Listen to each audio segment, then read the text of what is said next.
Les mystères et surtout les inégalités du destin choquent la raison. Mais la parcelle de divin qui habite notre conscience proclame hautement que l'infinie justice réserve à chacun au-delà de cette vie une égalité absolue de devenir. Mesdames, Messieurs, bonjour, très heureux de vous retrouver ce mardi 8 septembre de l'an de grâce 2020. Oui, bien sûr, vous l'avez bien compris, nous sommes le 8e jour du 9e mois de l'an de grâce 2020. Et bien sûr, c'est la nouvelle édition de DBS Matin. Nous sommes très heureux de vous savoir très nombreux devant vos petits écrans pour cette nouvelle édition. La deuxième du genre de cette semaine qui démarre d'ailleurs en trombe. Et on espère tout simplement qu'hier, la semaine a été. Bon réveil à vous qui venez justement de nous rejoindre. Bon réveil à toutes et à tous. En espérant que la pluie qui tombe dans la ville, eh bien, il ne pleut pas dans votre cœur, car on vous souhaite tout le bonheur du monde. Ça fait sourire d'ailleurs Jackson Jock sur ce plateau. Je trouve que bon, c'est assez compliqué quand même, mais bon, c'est la vie. Oui, bien sûr, les femmes aiment ça. Et comme ce sont nos femmes, ce sont nos mamans, ce sont nos sœurs, il faut bien de temps en temps que, justement, qu'on les dise qu'on les aime beaucoup, parce qu'elles sont les femmes, elles font beaucoup, parce que sans la femme, il n'y a même pas de société. Donc sans la femme, on ne peut pas vivre. Donc elles sont très importantes dans la société et même dans nos vies. Donc c'est très important de les célébrer comme ça en chanson avec justement ces voix que nous venons d'écouter tout à l'heure, Loco et évidemment Sergio Polo. Oui, très belle chanson d'ailleurs. On va d'ailleurs souhaiter bonheur et honneur à toutes les femmes d'ailleurs. À toutes les femmes. Voilà. Bonjour Jackson Jock. Merci. J'espère que vous avez bien dormi. Ah, bien dormi malgré la pluie de ce matin. Je profite également pour saluer ceux qui nous regardent du côté de la Cité des Palmiers. Je profite aussi pour saluer ceux qui nous regardent justement de Kribi. Kribi aussi est dans la place et même ceux qui nous regardent du côté de Zamelima. 200 Médima, bienvenue à vous en tout cas, Jackson Jock pour cette nouvelle édition de DBS Matin. Mange Venasius, good morning, welcome. Good morning, Steve, and good morning to our viewers. I like the way Jackson pronounced Zangmalima. You know, for us, we think that it is Zangmalima anyway. But he has that opportunity to instruct us on how it should be. I want to seize the opportunity like him and, you know, follow his footsteps. You know, charity begins at home. And which those who are watching us from Jakiri, you know, they are watching us in Jakiri on a practically daily basis now. And I wish tous les jours du côté de Jakiri, on nous suit. C'est extraordinaire quand même que au plus profond du côté de Bamenda, on nous suit. Steve, I was surprised that people have that right in the peripheries. They follow us because most people in these areas they have parabolic antennas, and that is why they are able to capture us 5 on 5. So I think that il nous faut d'ailleurs savoir que c'est une très belle image, hein. Très belle image d'ailleurs, il faut le préciser. Bon, on espère tout simplement que tout ira pour le mieux dans le meilleur des mondes, pour les 4 coins du Cameroun et surtout pour l'Afrique tout entière. Vous l'avez très bien compris. Eh bien, nous sommes dans une nouvelle journée, c'est sûrement de nouvelles informations, parce que nos confrères de la presse écrite n'ont pas failli à leur réputation. Ils ont traité de très belles informations ce matin. Vous l'avez compris, c'est la revue de presse. La première partie en langue anglaise avec Mange Venasius.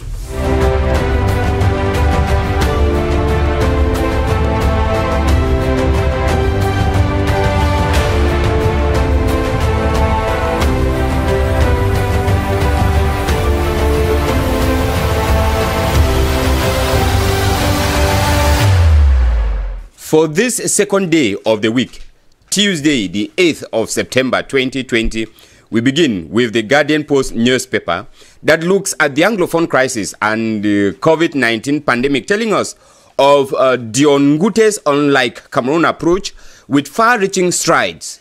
On page 3, the paper talks of the fact that many were doubting his courage even to set foot in the northwest and southwest regions to gather views on how to resolve the ongoing crisis. While he was still grappling with the crisis, the pandemic appeared. Details on page 3, how he managed the two challenges. In politics, we read that Biya convenes regional council elections for December 6, 2020 in Cameroon. The Municipal Update newspaper opens with this political information where Biya convenes regional elections. According to a presidential decree signed yesterday, September 7th, the Pioneer Regional Council elections will take place on Sunday, 6th of December 2020. And the paper quotes Christian Cardinal Tume, who says Biya is seriously implementing major national dialogue recommendations. We have all these stories in today's edition of the Municipal Update newspaper. the government-owned Cameroon Tribune tells us that the rendezvous for regional elections have been taken for December 6, 2020. On pages 2 to 5, the paper says the head of state signed a decree yesterday convening the electorate college to elect regional council delegates. How will the election take place in Cameroon for the first time? Who are potential candidates? Who will vote? What is the function of these regional councillors? All these questions are answered on pages 2 to 5 of Cameroon Tribune that we have on our news stands today. On page 9, we read of the management of reserve dams, and the paper informs us that the EDC takes full command following the signing of an agreement yesterday in Yaoundé between the Minister of Energy and Water Resources, Gaston Elundu Esomba, and Theodore Nsangu, the General Manager of the Electricity Development Corporation. The paper says the corporation will fully manage the Mbakao Baminjin as well as the Mape and Lompanga Dam, thereby rendering the EDC more efficient, as we read on page 9 of Cameroon Tribune. We take the Median newspaper on pages 2 to 3 that says Atanganji versus Kamto are eyeball to eyeball, bazooka for bazooka, while the MRC leader is bent on leading a popular protest against the holding of regional council elections. The Minister of Territorial Administration has warned him not to toy with a beehive. Atanganji says any disturbances will be met by ferocious brutality and a no-nonsense legal machinery. On page 3, the paper looks at West management saying new parliamentary network to build council's capacity, as was unveiled by the president of PANEC, Honorable Ngala Gerald, during a press conference in Yaoundé. And the paper tells us that the network says they will create jobs and wealth, as we read on page 3. In their inside pages, the paper asks a question as CDC workers protest a sale of vast plantation lands by government. The paper says, is it the beginning of the end? Read in today's edition of the Median newspaper. Le Messager newspaper, looking at the regional election, says this is the time for the CPDM party cacophony, as the convening of the electorate for these elections comes at a time when the ruling party is just a few fingers from sinking. We have details on page 3 of Le Messager newspaper.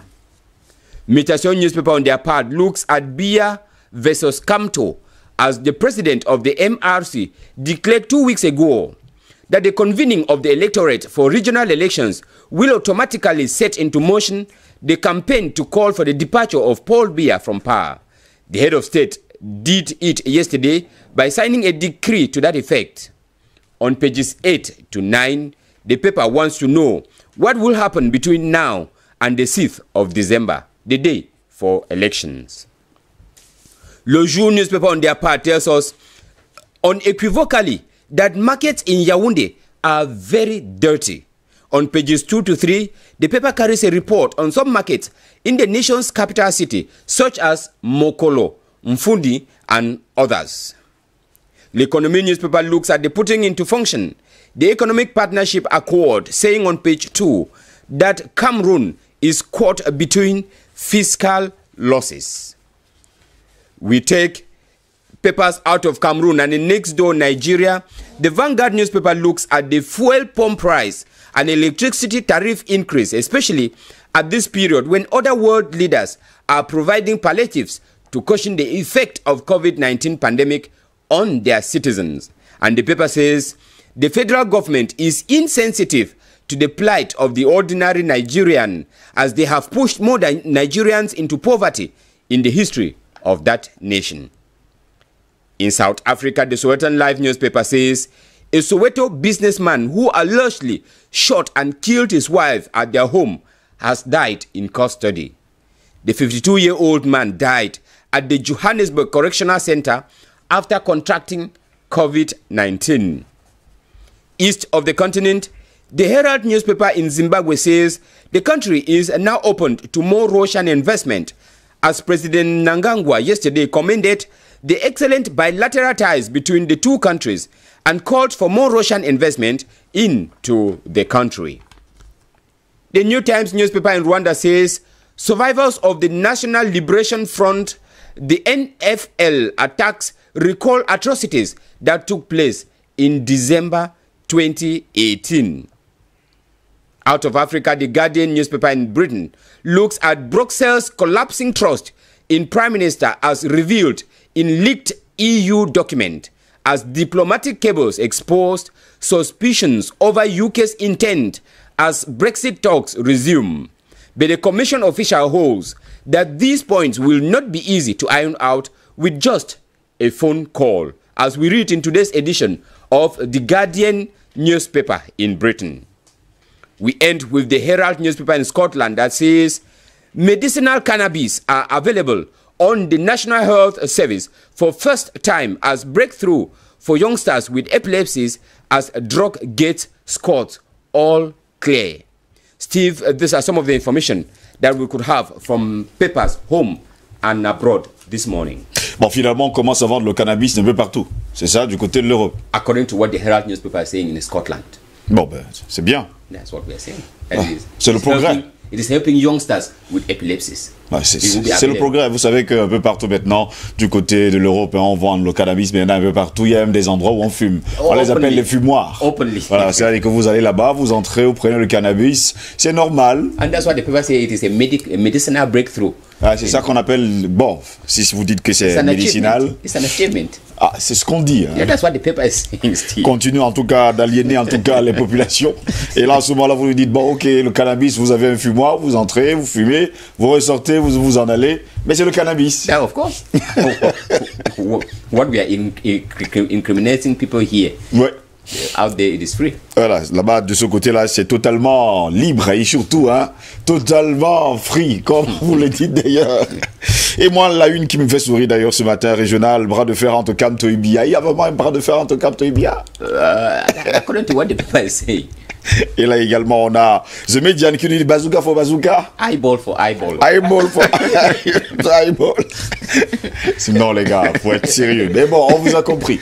Allons voir ce que nous ont réservé les journaux et quotidiens en langue française avec Alain Diok ce matin. Commençons par Cameroun Tribune qui nous donne rendez-vous le 6 décembre pour les élections régionales. En effet, le président de la République a signé hier un décret portant convocation des collèges électoraux en vue de l'élection des conseillers régionaux. Comment va se dérouler le scrutin inédit au Cameroun? Qui peut être candidat? Qui vote? À quoi serviront les conseils régionaux? Toutes ces réponses sont contenues en page 5 du quotidien à Capitaux Public de ce matin.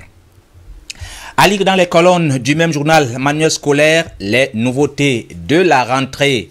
En effet, l'année scolaire prochaine, de nouveaux livres sont introduits dans les classes de maternelle et des deux sous-systèmes, mais aussi de CIL, CP, Première Lova et OPA 6 dans le secondaire. Pour le quotidien Le Messager au RDPC, c'est le temps des magouilles pour les élections régionales. En tout cas, le journal de Feupus Ndiaoui nous fait savoir que la convocation des collèges électoraux hier par décret présidentiel pour le 6 décembre intervient dans un environnement où le navire du parti au pouvoir est à deux doigts du naufrage. En page 4 du même journal, Atangandi menace de renvoyer Kamto en prison. Selon le journal, le MINAT annonce que le rouleau compresseur de maintien de l'ordre se mettra en branle contre les protestataires, nous dit le journal. Le quotidien Le Pervier revient sur le discours de Paul Atangandi concernant justement ces élections régionales. Paul Atangandi met donc en garde les politiciens véreux et irresponsables qui oseraient poser la moindre action visant à perturber l'organisation du scrutin du 6 décembre 2020. Pour lui, aucun cas de comportement ne sera toléré de quelque parti que ce soit, à lire absolument la mise au point du MINAT dans le journal. À la une du quotidien Mutation, Biya Kamto, le temps des titans. En effet, le président du MRC a déclaré il y a 2 semaines que la convocation des collèges électoraux en vue des régionales déclencherait immédiatement une campagne d'appel au départ du chef de l'État, du pouvoir. Le président de la République l'a fait donc hier, nous dit le journal. Que se passera-t-il d'ici le 6 décembre 2020, date des élections? Là est la grande interrogation. Il n'y a pas que d'élections régionales à Yaoundé, là-bas, les marchés sont sales, nous fait savoir le quotidien, le jour. Le journal fait justement une série de reportages dans les marchés de Mokolo, Vogada et du côté d'Umfundi. Le point hebdo parle de la couverture santé universelle et présente Malachi Malaouda, le boulanger, pour justement évoquer des dictateurs au mini-santé décidés de se faire beaucoup d'argent en un temps record. Selon le journal, le mini-santé serait entré dans le dossier de la couverture santé universelle comme un éléphant dans un magasin de porcelaine. Le journal Éco-Santé donne la parole aujourd'hui au docteur Fan Mahamat, directeur de la promotion de la santé au mini-santé. Dans une interview accordée au journal, elle explique justement les prochaines étapes et les avantages de la couverture santé universelle ici même au Cameroun.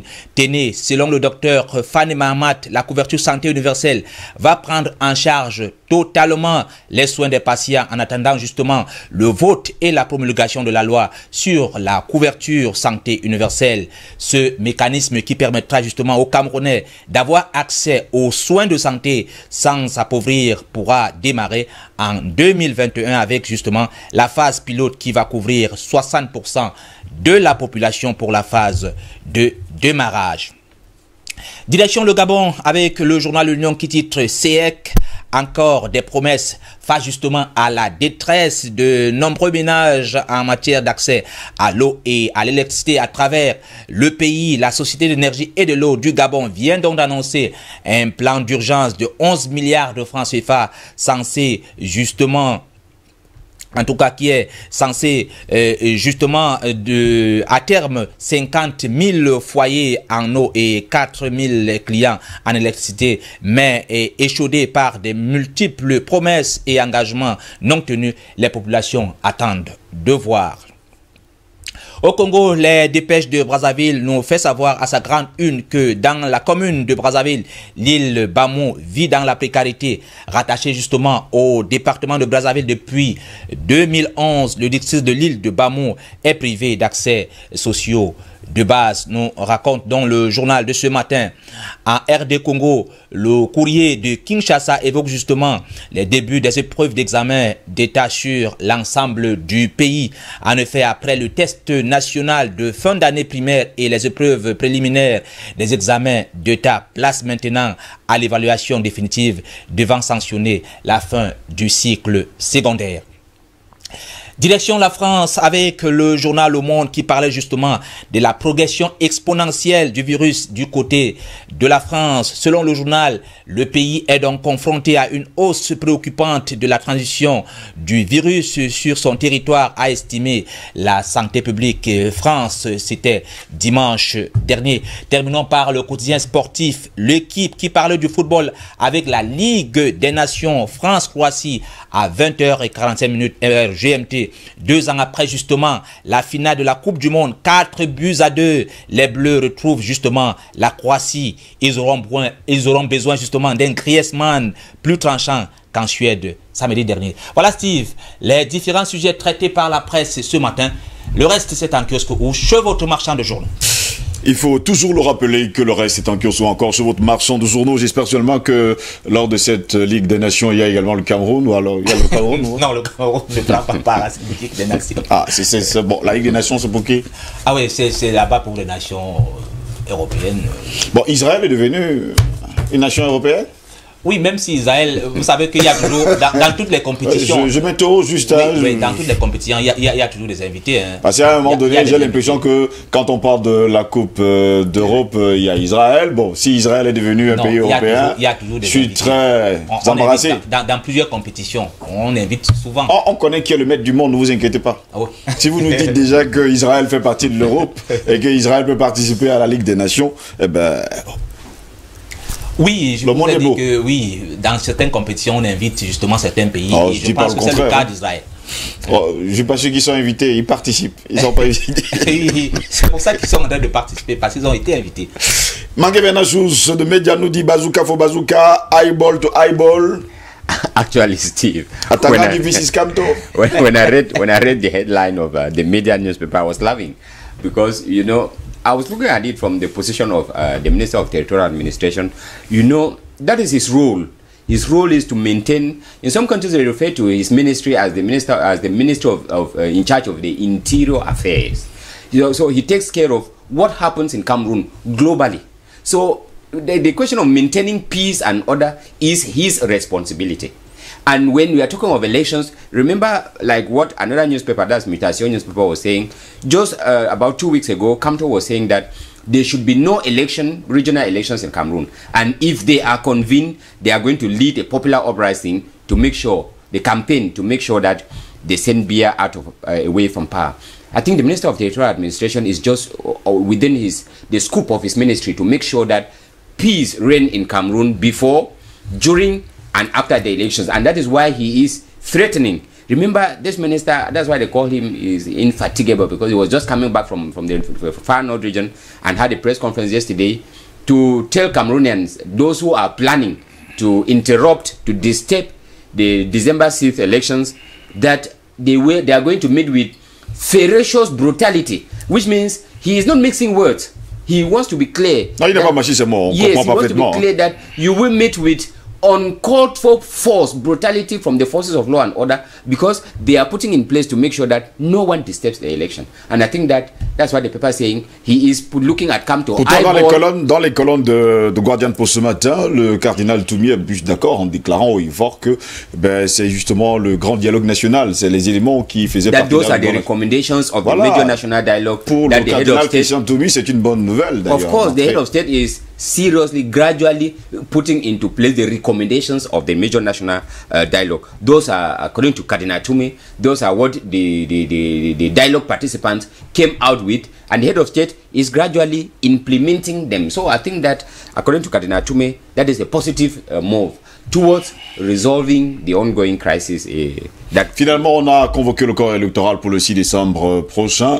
Pourtant, Maurice Kamto avait déclaré au fort que si jamais le chef de l'État camerounais allait jusqu'à convoquer le corps électoral, ils vont marcher.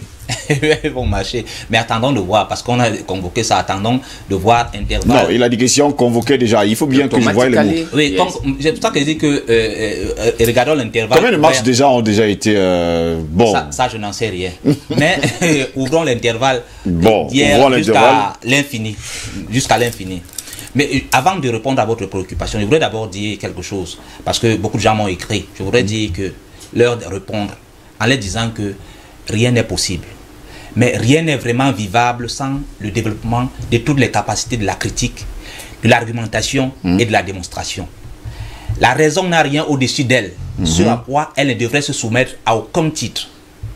À bon entendeur, salut.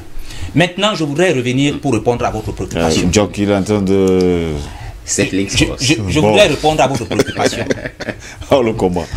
Voilà, je voudrais dire que il y a en tout cas, il y avait déjà les signes avant-coureurs de ce que le président de la République allait convoquer le corps électoral, parce qu'on a vu justement les décrets qui justement fixaient le nombre des conseillers dans les départements, et puis même justement, je crois que c'était les chefs traditionnels qui ont été convoqués justement par le MINAT pour qu'ils rentrent chez eux. Justement, c'était pour préparer cette élection. Et donc, hier, pour ceux qui sont en attente, savaient pertinemment que le corps électoral va être convoqué. Ce qui a été fait, on a dit le 6 décembre prochain. Maintenant, je crois que ce que nous souhaitons, c'est que tous les partis politiques doivent participer. Parce que nous avons tous, même si on a des désaccords dans un pays, il faut savoir que nous participons tous à la construction de ce pays. Or, si vous vous mettez en marge de la construction du pays, je crois qu'il est souhaitable pour un parti politique qui aspire à gouverner, n'est-ce pas, de participer à cette construction. Les autres ne vont pas construire pour vous.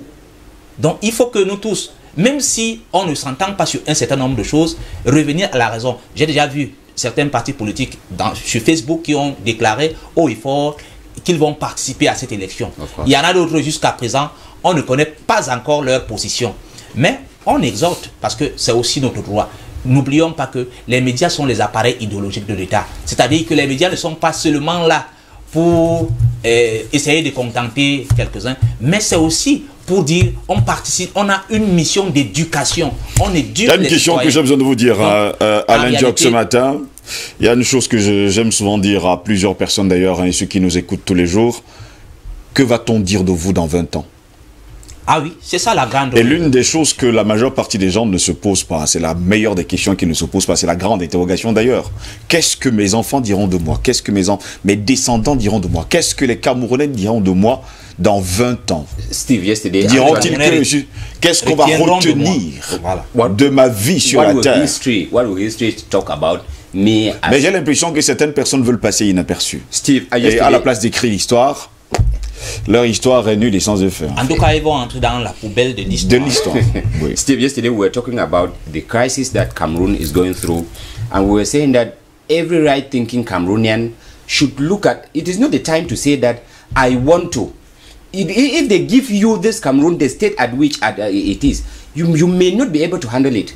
So we were saying that we look at the crisis that the country is going through from all sectors. It is high time that Cameroonians should look at how we can solve the crisis. I don't think that there is any Cameroonian who can be happy living in the situation we are living at. We are citing the case of what is happening in Bamenda for the last week, situation that the tense atmosphere that is in Bamenda for last week, and we were saying that every other right-thinking Cameroonian is looking at how we can solve this crisis. If convening the electoral, the regional elections will solve the crisis in the northwest and southwest region, what is wrong convening the elections?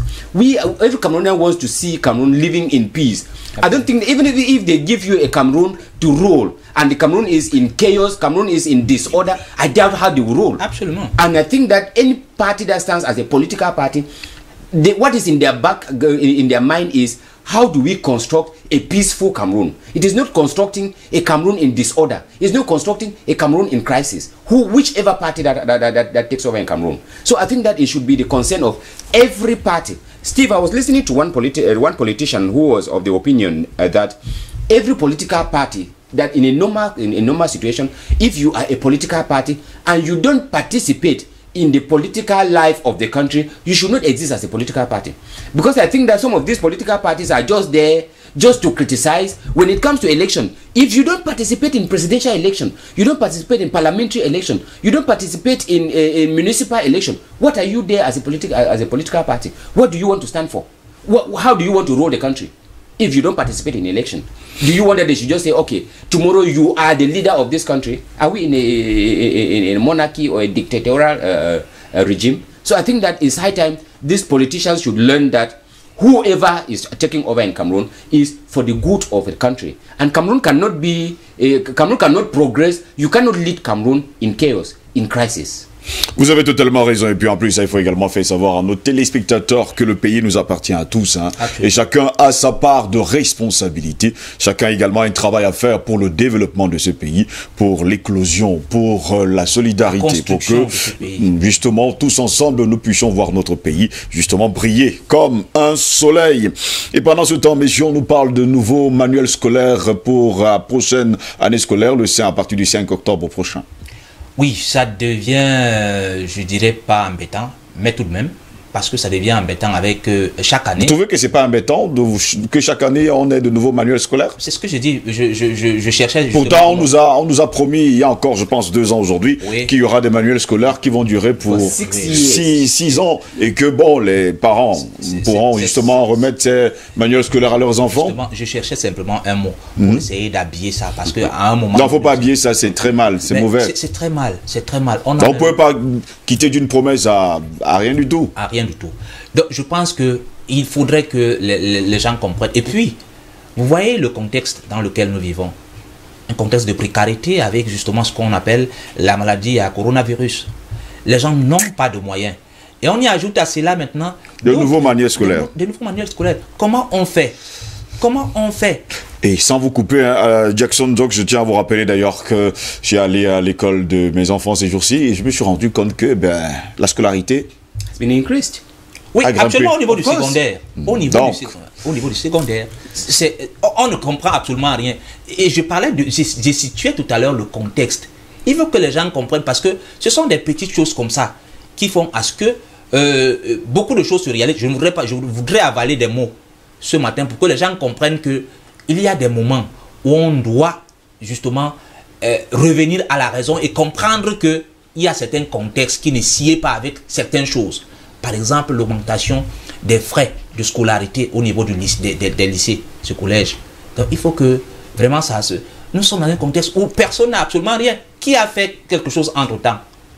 Les entreprises qui produisent même, qui brassent de l'argent, vous disent qu'elles sont en difficulté. Il y a des entreprises extraordinaires d'ailleurs qui ont envoyé des gens à la maison. Je tiens d'ailleurs à rappeler qu'il y a une personne dans ce studio qui m'a fait comprendre qu'il y a également dans son entreprise, il y a des personnes qui sont à la maison. À la maison. Congé technique. Donc vous pouvez vous imaginer un peu, vous avez par exemple 600 employés, que 400, disons-le comme ça, 400 rentrent à la maison.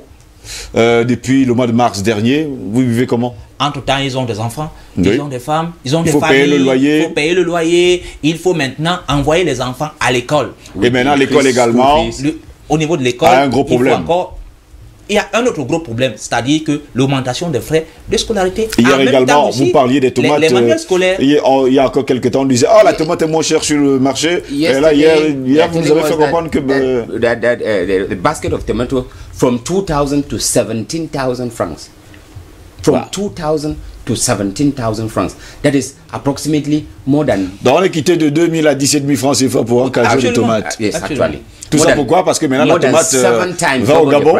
More than 7 times double the price that we had in June. So Steve, what we are decrying here is that I think that the ministers in charge of education in this country, there is something they have to look at it, because they are turning education in this country to be a kind of, a world, institutionalized business. Because we discovered that proprietors just sit and decide the school fees. Oui. And Steve, the irony in it is, in as much as parents are paying a huge sum of school fees, the treatment that these proprietors give, especially in the lay private sectors, the treatment that they give to the teachers, if you look at the salaries they pay these teachers, you would never understand. So when you put the two, is it that they are out to help the government in the training of citizens, or they are out for their full-time business? Le plus bizarre dans l'histoire, je vais vous dire, avant de sortir d'ailleurs de cette revue de presse, c'est que justement dans ces écoles, dans ces collèges, il faut préciser par ailleurs que la scolarité est extraordinairement chère, mais les professeurs qui sont là, sans oublier bien sûr les enseignants par exemple du primaire, ils ont 35 000 francs. Absolument. Mais maintenant je vais vous calculer un truc simple. Je vous prends un cas aussi banal que possible. Vous payez 100 000 francs CFA pour chaque enfant que vous avez à l'intérieur de votre salle de classe. Je vous prends par exemple une salle de la maternelle. Vous comprenez? Et là j'ai même été très gentil en vous disant 100 000 francs. 100 years. Parce qu'il y a des maternelles, quelqu'un me disait hier, je vais taire son nom, il a payé 150 000 francs. Of course. Maintenant, la dame qui est dans la maternelle, qui est institutrice de cette maternelle, elle a en face d'elle 100 élèves. Donc, j'ai commencé à calculer que si un temps se paye, c'est 100 000. Vous avez 100 élèves, dans sa salle de classe, elle produit dans une année 10 millions de francs. Of course. Mais je vais vous dire une chose simple. Son salaire à la fin de l'année n'est pas 1 million de francs. 1 million is too much, Steve. Et je peux vous dire que, comme il dit, c'est même trop. Je dis bien, elle est dans une salle qui produit 1 million, 10 millions de francs par an. Mais elle-même, je vous dis qu'elle ne peut pas toucher 1 million de francs CFA dans l'année. C'est extraordinaire, mais c'est elle qui prend tout le temps à changer les couches des enfants, à les faire dormir, à monter, à descendre, à faire tout ce qu'il faut. Mais je vous dis, elle n'a pas du tout même 1% de ce qu'il y a, de ce que cette salle de classe gagne. Et ça qui est bizarre. Et justement... Et personne ne dit rien. Et pendant ce temps, on augmente la scolarité, on augmente la scolarité, mais on n'augmente pas les salaires de ces institutrices, de ces instituteurs, de ces enseignants, de ces enseignants des collèges. What is annoying is it is not only the mega salary that is paid, it is not regular. C'est encore autre chose également de Guadeloupe. Vous faites savoir hier que même les nouveaux enseignants à l'université, ça fait aujourd'hui 9 mois qu'ils n'ont pas leur salaire. Steve, il y a un problème qu'il faut souligner ce matin.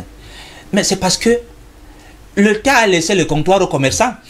Vous avez les commerçants qui ont des écoles. Oui, mais c'est comme ça. Qu'est-ce qu'ils en savent de l'école? Et donc, il faut que l'État essaye de voir qui doit créer un établissement scolaire. C'est ça le vrai problème.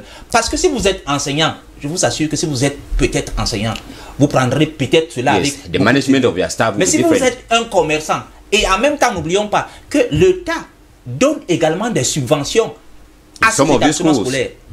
Et donc, en plus des subventions de l'État, et aussi ce que les élèves rapportent à cet établissement. Vous voyez à quel niveau nous arrivons?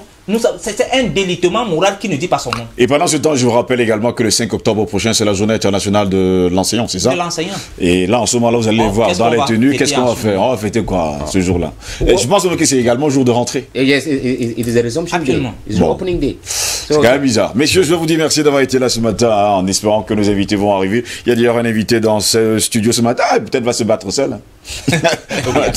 La vie n'est pas facile. La vie n'est pas facile du tout. Eh bien, messieurs, merci d'avoir été là. Bonne journée à vous et restez en tout cas. Mes invités commencent à arriver au compte-gouttes, hein, avec Albert Anatola ici. Toujours pour le combat. Mouillé quand même ce matin, mais il est là. Oui. Albert Anatola ici, bonjour. Bienvenue bonjour à vous. Steve. Non, moi je vais faire honneur aux dames, mais elle est là avant vous. Hein. J'ose croire, imaginer que la direction générale va mettre à notre disposition une navette. Hein, parce que à un moment donné. Merci pour le plaidoyer. Hein. Absolument. Ils ont attendu. Absolument. Donc je salue mon co-panéliste, ma co-panéliste que vous aurez le privilège de présenter tout à l'heure. Oui.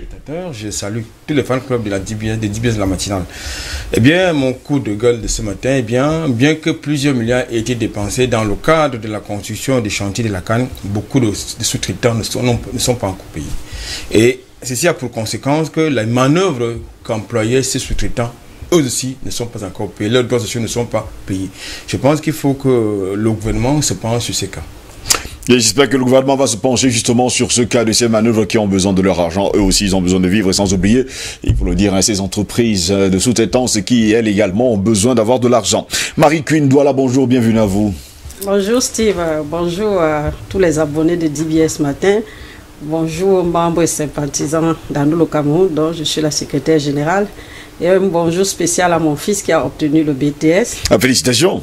Oui, et un bonjour à tous mes assos. Du Boula Moussadi. Oui, c'est ça. Et à toutes les femmes fortes et dynamiques qui se trouvent dans ce pays. Et je voudrais par ailleurs demander à l'État d'être moins répressif par rapport aux agissements des partis politiques, parce qu'ils ont aussi leur droit de faire valoir ce qu'ils peuvent dire dans ce pays. Un pays ne peut pas se construire sans les opposants, sans la société civile, sans les ONG et sans la population qui n'a rien à y voir avec tout cela. Bonne journée. Bon, on a compris votre plaidoyer. On touche toujours à nous le Cameroun. Oui, à nous le Cameroun. À nous le Cameroun, ANC, comme l'African National Congress. Allez savoir pourquoi vous l'avez choisi d'ailleurs.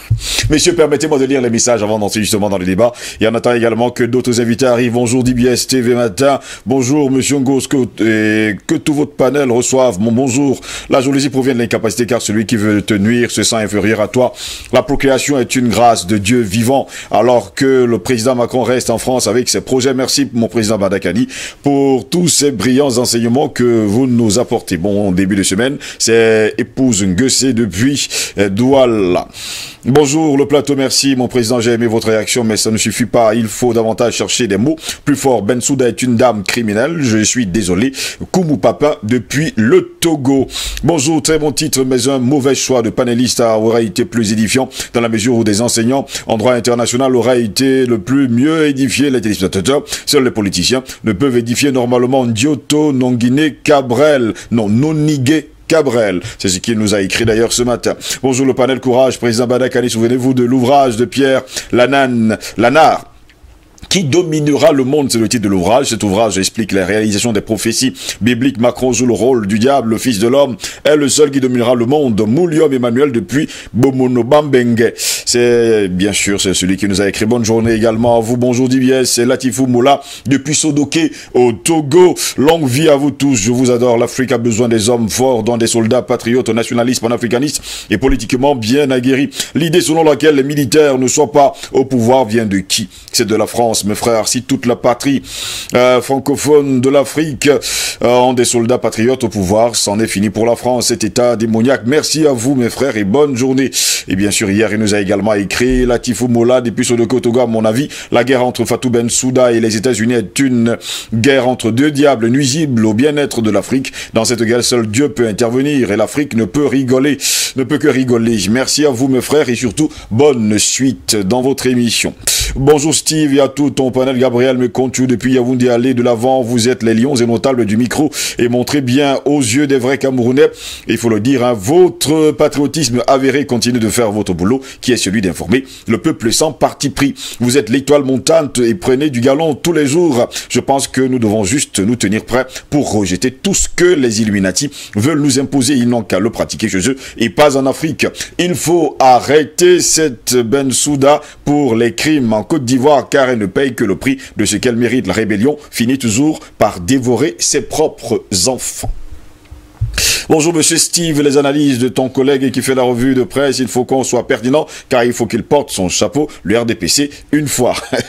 On vous a compris, et merci pour votre réaction. Une autre réaction qui nous vient du Bénin. Bonjour le plateau de DBS, merci de nous éclairer de jour le jour. Hein. Je commence par le président Paul Biya pour avoir accepté de mettre plus de 3 radios panafricains dans le Cameroun. La révolution est en marche, le CFA doit disparaître, si seulement si Gbagbo revient au pouvoir et autres dangers. Macky Sall qui ne sera jamais propre, et le Nigérien Amadou qui avait trahi Tanja. Il avait demandé que le prix de l'uranium soit renégocié. Sarkozy était d'accord, mais il avait subi un coup d'État. Sarkozy avait fait ce même coup d'État en Côte d'Ivoire et tué Kadhafi. Combien de personnes qui sont mortes pour cette guerre après Kadhafi? Combien de personnes qui sont mortes dans le Sahel? D'autres crimes qu'on répare actuellement du côté de la Côte d'Ivoire. Eh bien, il faut préciser par ailleurs que l'homme nous a écrit une belle Bible. Il s'appelle Eladji Sikuru Tamono, béninois résident au Gabon actuellement au Bénin. C'est ce qu'il nous a écrit. Merci également d'avoir participé à cette édition.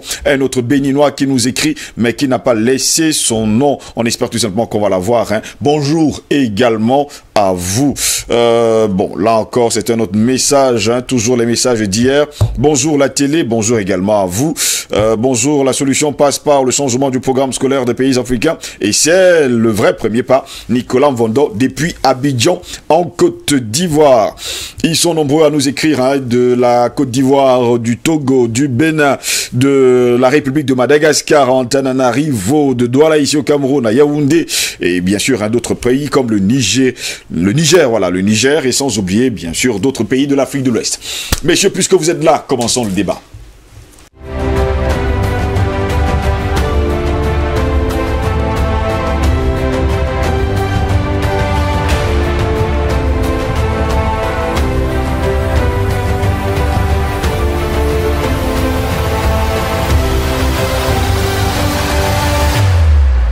Le sujet qui nous intéresse ce matin, mesdames, messieurs, rapport acclamant de certaines ONG internationales en Afrique. Quelle crédibilité donner d'ailleurs à ces ONG internationales? On parle bien sûr des organisations non gouvernementales. Les 2153 milliardaires du globe, on parle bien sûr de la Terre tout entière, détiennent désormais plus d'argent que les 4,6 milliards les plus pauvres de la planète. Dans son rapport annuel sur les inégalités mondiales, Oxfam a dénoncé le lundi 20 janvier 2020 une concentration des richesses au détriment de plus de 60% de la population mondiale. Par ailleurs, poursuit cette ONG, la fortune de 1% les plus riches du monde correspond à plus du double des richesses cumulées. Eh bien, on parle bien sûr des 6,9 milliards les moins riches, soit 92% de la population de la planète. Cette concentration dépasse d'ailleurs l'entendement, détaille le rapport. En France, 7 milliardaires posséderaient plus que 30% des plus pauvres. Les 10% les plus riches des Français concentreraient, eux, la moitié des richesses du pays.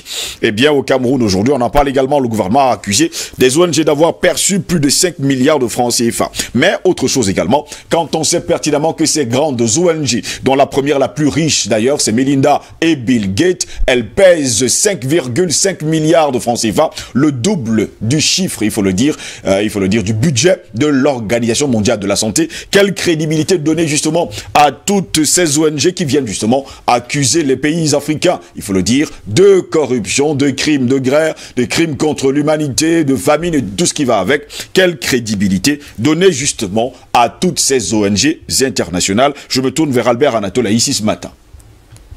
Oui, écoutez, il faut déjà situer le contexte de l'émergence des organisations non gouvernementales. Oui. Qui n'est pas du contexte historique.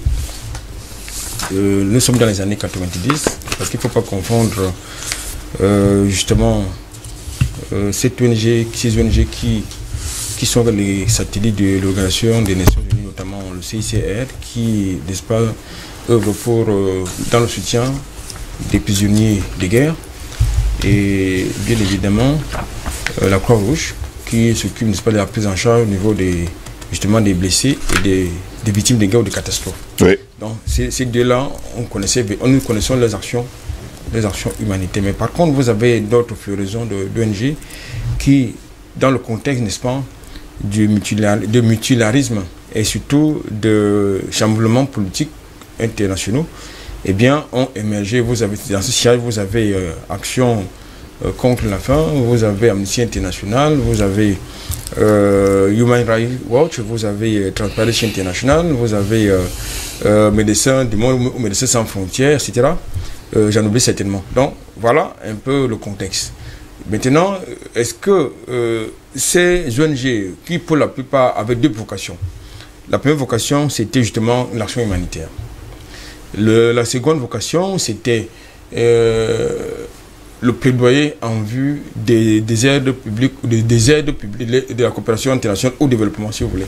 Oui. Voilà, c'était dans les deux axes majeurs de ces ONG-là.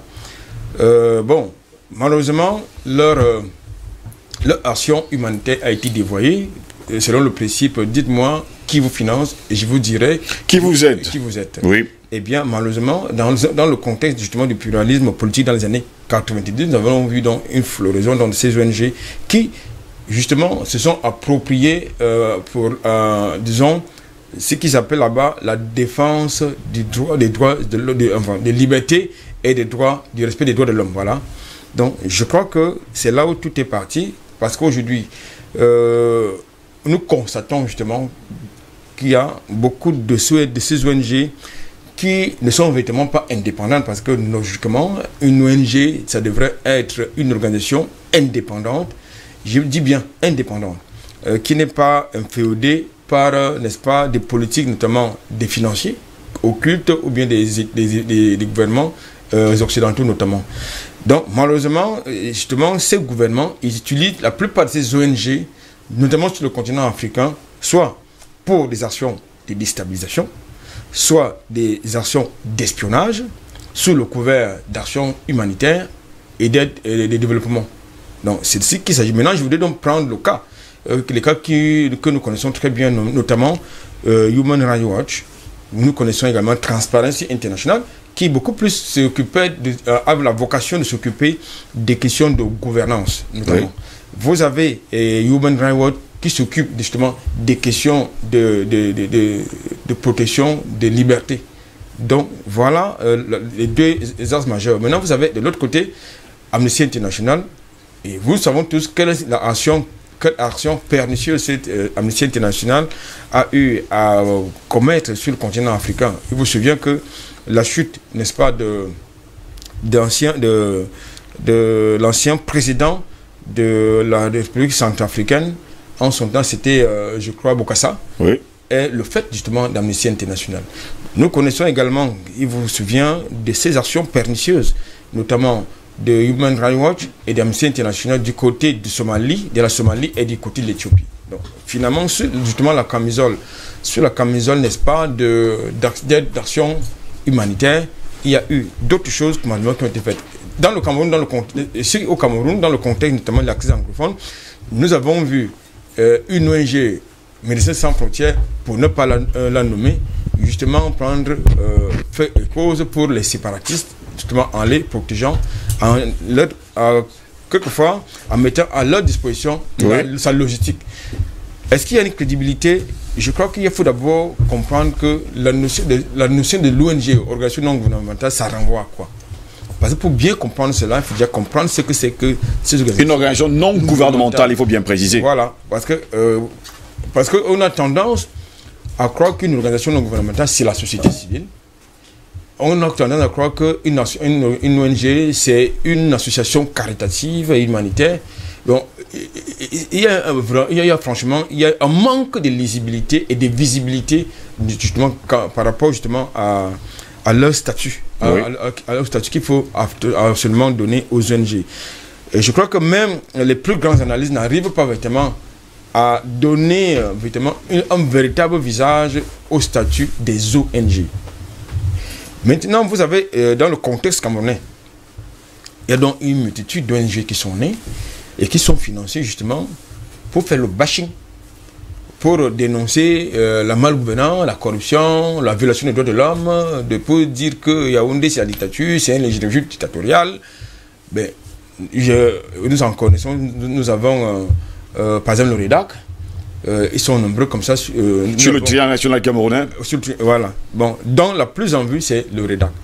Donc je pense que c'est très, très complexe de comprendre leur fonctionnement. Parce qu'en interne, il n'y a pas de lisibilité, ni au niveau même de leur vocation première, parce qu'il faut quand même préciser que les ONG ont quand même vocation, même si ce n'est pas leur objectif, de préserver la paix. Mais nous constatons malheureusement que sur le continent africain, d'une manière générale, et au Cameroun en particulier, ces ONG malheureusement militent plutôt dans le sens contraire.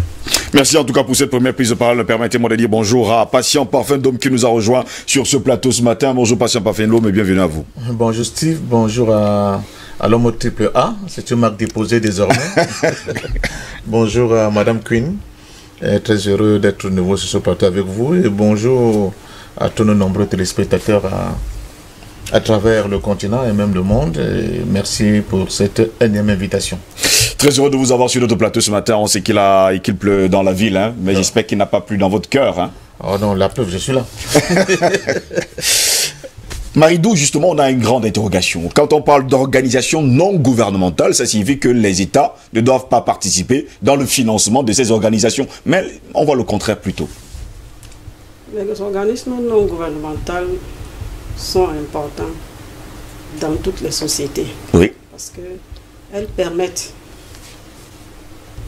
à l'État de savoir qu'il y a au moins des personnes qui sont là, qui les surveillent.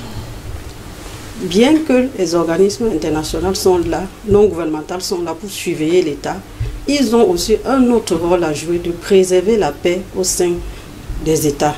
Mais nous constatons avec regret que les organismes non gouvernementaux aujourd'hui, au lieu de jouer leur rôle,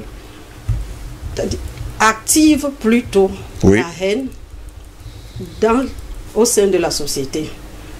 Nous voyons des rapports qui viennent des organismes internationaux qui viennent juste pour dénoncer ce que nos États font. Mais ils ne dénoncent pas pour apporter la paix. Ils dénoncent plutôt pour activer la haine. Oui. Mais ils ne dénoncent pas. On aurait dû être content s'ils dénonçaient et ils apportaient aussi les solutions pour trouver la paix. Nous avons le cas de la crise anglophone aujourd'hui, dont les rapports sortent tous les jours, mais il n'y a aucune solution qui a été mise en place. Il n'y a aucune pression de ces États sur les États africains, en l'occurrence l'État camerounais, pour résoudre par exemple le problème de la crise anglophone que nous avons aujourd'hui. Alors moi je me pose bien la question de savoir que ces ONG servent donc à quoi à la population? Ces ONG auraient dû aussi servir pour des aides humanitaires. Mais au niveau du Cameroun, on voit que ces ONG, on ne voit pas trop ces ONG sur le terrain en train de porter leur secours aux populations qui en ont besoin. Oui. Mais on les voit plutôt pondre des rapports pour dire qu'il y a tel problème, il y a tel problème. Mais sur le plan humanitaire, on ne les voit pas vraiment, ils ne sont pas présents. Pourtant, ils sont financés. Ils sont financés par des États obscurs et par des personnes tapis dans l'ombre qui les aident à déstabiliser les pays africains. Moi, j'aurais aussi voulu voir que les pays africains, les ONG africaines puissent aussi produire des rapports pour des pays occidentaux. Oui, parce qu'on a l'impression que les ONG sont seulement pour l'Afrique, mais pour l'Europe ou bien pour je prends par exemple le cas de la France. Pour la France qui est un État bidon, on n'arrive pas à sortir des rapports pour cet État, pour que cet État aussi soit sanctionné. Oui. Les ONG passent leur temps à plutôt sanctionner les pays africains et les présidents africains.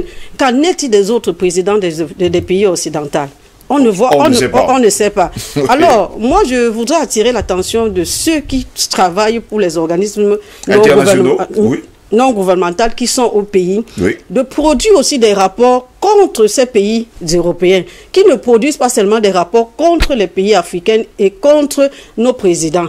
Parce que la CPI, est le financier tapis dans l'ombre de ces ONG. Oui. Puisque les Blancs, eux, ils pensent que les peines sont bien pour les Africains. Par contre, eux, ils sont les moteurs de tous les problèmes que nous avons en Afrique. Nous voyons le cas du Soudan. Oui. Ils sont là, tapis dans l'ombre. Mais les ONG ne dénoncent pas cela. Ils ne peuvent pas nous démontrer que voilà, c'est la France, par exemple, qui finance telle guerre. C'est la France qui finance telle chose dans les pays africains. Il n'y a personne pour dénoncer cela. Il n'y a personne pour leur dire que, ok, comme vous avez donc commis aussi les crimes contre l'humanité, vous allez aussi passer à la CPI. C'est ça, c'est ce que les ONG devaient faire aujourd'hui. Les ONG ne devaient pas seulement se tourner contre les Africains, mais ils devaient travailler pour tout le continent, pour tout le monde entier, pas seulement pour un seul continent. Ils devaient travailler pour tous les continents du monde. Mais malheureusement, on constate que c'est seulement pour les continents africains que les ONG travaillent. Et d'où sortent donc ces financements? Est-ce que notre État, même si je reviens dans le cas du Cameroun, est-ce que notre État surveille ces ONG? Est-ce que ces ONG produisent des rapports à l'État camerounais? Et s'ils produisent des rapports à l'État camerounais, pourquoi ces rapports ne sont pas plébiscités? Pour dire que voilà, je suis par exemple de l'association À nous le Cameroun, nous avons fait un rapport, nous avons fait des enquêtes sur le terrain, nous avons constaté qu'il y a des manquements, il y a ceci, il y a cela. Mais on ne voit pas ça. On entend seulement des rapports qui sortent, il y a 12 000 morts, il y a 12 000... Mais est-ce que l'État reçoive ces rapports avant que ces rapports ne soient envoyés du côté de l'Occident? Oui. C'est d'abord ça la question. Et qu'est-ce que les ONG font avec l'argent qu'on leur donne?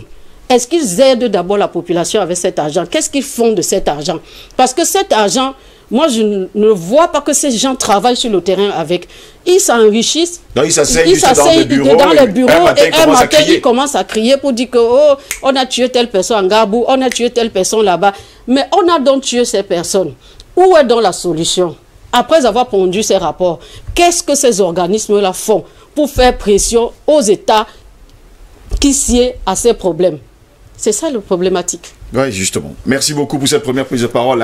Je vais vous rappeler d'ailleurs, le ministre de la mission territoriale, Paul Atangandi, avait d'ailleurs invité les ONG internationales au cours d'une conférence de presse à Yaoundé à respecter le cadre légal qui régit leurs sanctions, leurs actions et à dénoncer une conspiration contre le Cameroun. Eh bien, pour le ministre camerounais, Human Rights Watch, Amnesty International, International Crisis Group, OCHA, REDAC et bien d'autres sont engagés dans une démarche conspirationniste contre le Cameroun et contre les forces de défense et de sécurité. Et quand on part regarder également d'autres réactions dans les pays, en tout cas de l'Afrique de l'Ouest, de l'Afrique de l'Est également, c'est le même problème. Eh bien, ces pays se demandent d'ailleurs à quoi servent justement ces organisations non gouvernementales sur le sol africain.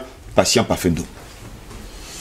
Je pense que j'aurais une réaction un peu mitigée par rapport à l'apport des ONG, des organisations non gouvernementales, n'est-ce pas, dans la marche de la vie de nos pays. Oui. On peut constater quand même qu'il y a deux étapes. La première étape, c'était l'étape des partis uniques. On a vu des ONG quand même comme Human Rights Watch qui avait joué un rôle important au niveau de la médiatisation de certains cas de violation des droits de l'homme sur notre continent. Oui. Avec la fin de la guerre froide, la chute du mur de Berlin, je crois qu'il y a un nouveau recadrage de la politique de ces ONG. Ces ONG sont devenues un peu plus des instruments pour forcer la main à certains pouvoirs d'accepter un certain type de deal. Et quand on se rendait compte que ce pouvoir était rétif à un certain type de deal, on actionnait ces ONG qui, matin, midi, soir, donnaient l'impression de relever l'état de ces régimes par rapport aux questions des droits de l'homme. Bon. Et on l'a vu, mais ça, il ne faut pas non plus faire de la fine bouche là-dessus. On a vu ces ONG prendre fait et partie dans des situations où les enquêtes étaient plus ou moins biaisées et qui donnaient des rapports qui, à mon sens, ne participaient pas à faire éclater la vérité sur des scandales qui étaient commis ici et là. Mais c'est tributaire de quelque chose. Cette culture, cette tendance. Oui. Elle est simple, c'est qu'en réalité, nous sommes dans une situation où il y a un centre et une périphérie. Tout à l'heure, Mme Kuhn elle s'étonnait que les ONG, par exemple camerounaises, ne puissent pas produire de rapport sur l'état des violations, par exemple, des droits de l'homme en France. Mais c'est impossible, parce que en réalité, nos ONG n'ont pas la force nécessaire, n'ont pas de crédit nécessaire, n'ont pas les instruments nécessaires pour pouvoir justement mettre la pression sur un grand pays comme la France par rapport au rapport qu'il pourrait produire. Premièrement. Deuxièmement, il y a la question des financements ou bien troisièmement, la question des financements de ces ONG-là. Avant, si elle était opaque, ou non, si elle n'était pas opaque, c'était le fruit, souvent des dons, n'est-ce pas, des situations lambda. On a vu des grands magnats, et de la presse, et de la politique, et des affaires, être des principaux contributeurs de ces ONG. Au point où vous avez un individu, par exemple, comme M. George Soros, qui finance à tout vent l'ensemble des ONG que vous pouvez vous imaginer. Je crois que même ceux qui ne demandent pas, il est prêt à leur donner quelque chose.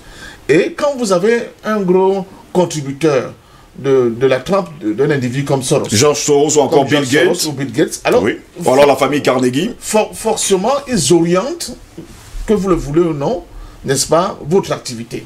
Et c'est ça qui pose problème aujourd'hui au niveau de notre planète. Au point où on a vu un pays comme la Russie avec Poutine qui a dit, maintenant il faut qu'on contrôle la gestion des fonds de ces ONG, d'où viennent ces fonds et comment ces fonds sont utilisés. Et la Russie n'est pas allée de même mode, il a suspendu un certain nombre d'ONG. Ils ont obligé, de son territoire, justement. De son territoire, ils ont obligé certains à déclarer justement leurs revenus et l'utilisation des fonds qui leur étaient alloués.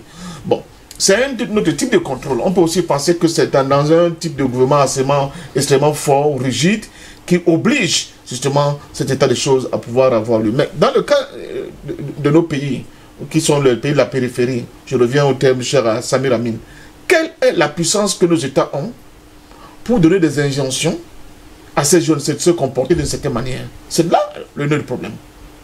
C'est ça le nœud du problème. Au point où on a beau faire des débats à ne plus en finir sur ces questions de l'objectif de ces ONG sur les sols africains, on ne s'en sortira jamais parce que nos États ne sont pas assez puissants pour comment dire ça, peser de tout le poids et obliger ces jeunes à être dans une certaine discipline. Maintenant, il y a aussi le larbinisme de certains promoteurs des ONG, comme vient de le dire d'abord Madame Kuhn tout à l'heure. Certaines personnes créent les ONG uniquement pour se faire du beurre. Il ne faut pas l'oublier. Donc, à partir de ce moment-là, il suffit qu'on lui dise, mais attention, il y a une Garbou, qu'est-ce que tu penses? Paf, nous on a tel type de données, sans que elle-même aient sur le terrain pour vérifier ce qui s'est passé. Il se range carrément sur le point de vue des informations reçues de l'extérieur. C'est ça aussi qui dénote d'un manque de crédibilité de ces jeunes localement parce que, un, ils n'ont pas de moyens, deux, ils n'ont pas la force. Donc, quand vous n'avez pas les moyens et la force j'allais dire, sur le plan organisationnel de votre propre organisation pour pouvoir enquêter sur un certain type de sujet, vous êtes tributaire des informations qui viennent d'ailleurs, mais surtout vous êtes tributaire des moyens qui viennent d'ailleurs. Quoi qu'on dise, vous êtes plus ou moins esclave, n'est-ce pas, des structures qui sont à l'extérieur et qui essaient d'orienter votre travail. C'est dans cet imbroglio que nous trouvons. Mais en même temps, il faut quand même dire que certaines ONG, même le REDAC d'ailleurs, à leur corps défendant, ont eu à donner des informations qui plus tard se sont avérées vraies. Souvenez-vous du massacre de ces dames avec leurs bébés dans l'extrême nord du pays, où on a vu des ONG, dont le REDAC, qui avaient dit, mais ces massacres ont eu lieu. Il y a eu toute une période de flottement pour qu'enfin l'État de Cameroun reconnaisse qu'il y avait des brebis galeuses au sein de l'armée qui ont commis ces actes-là.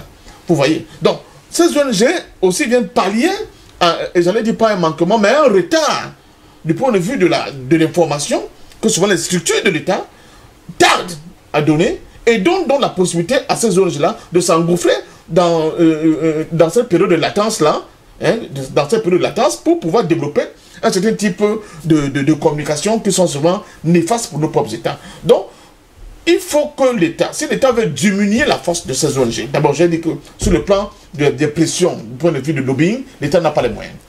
Mais si l'État était proactif, était enclin à communiquer, n'est-ce pas, vraiment dans les limites du temps requis pour que l'information ne soit pas dénaturée, je pense qu'on diminuerait largement la puissance des ONG. Je vous donne par exemple une information. Il y a une vidéo qui circule sur les réseaux sociaux depuis, je crois, quelques jours, où on montre des gens qui seraient des empoisonniers en train de décapiter un individu. Depuis la silence de vivant, oui. Sur le plan officiel, on n'entend rien.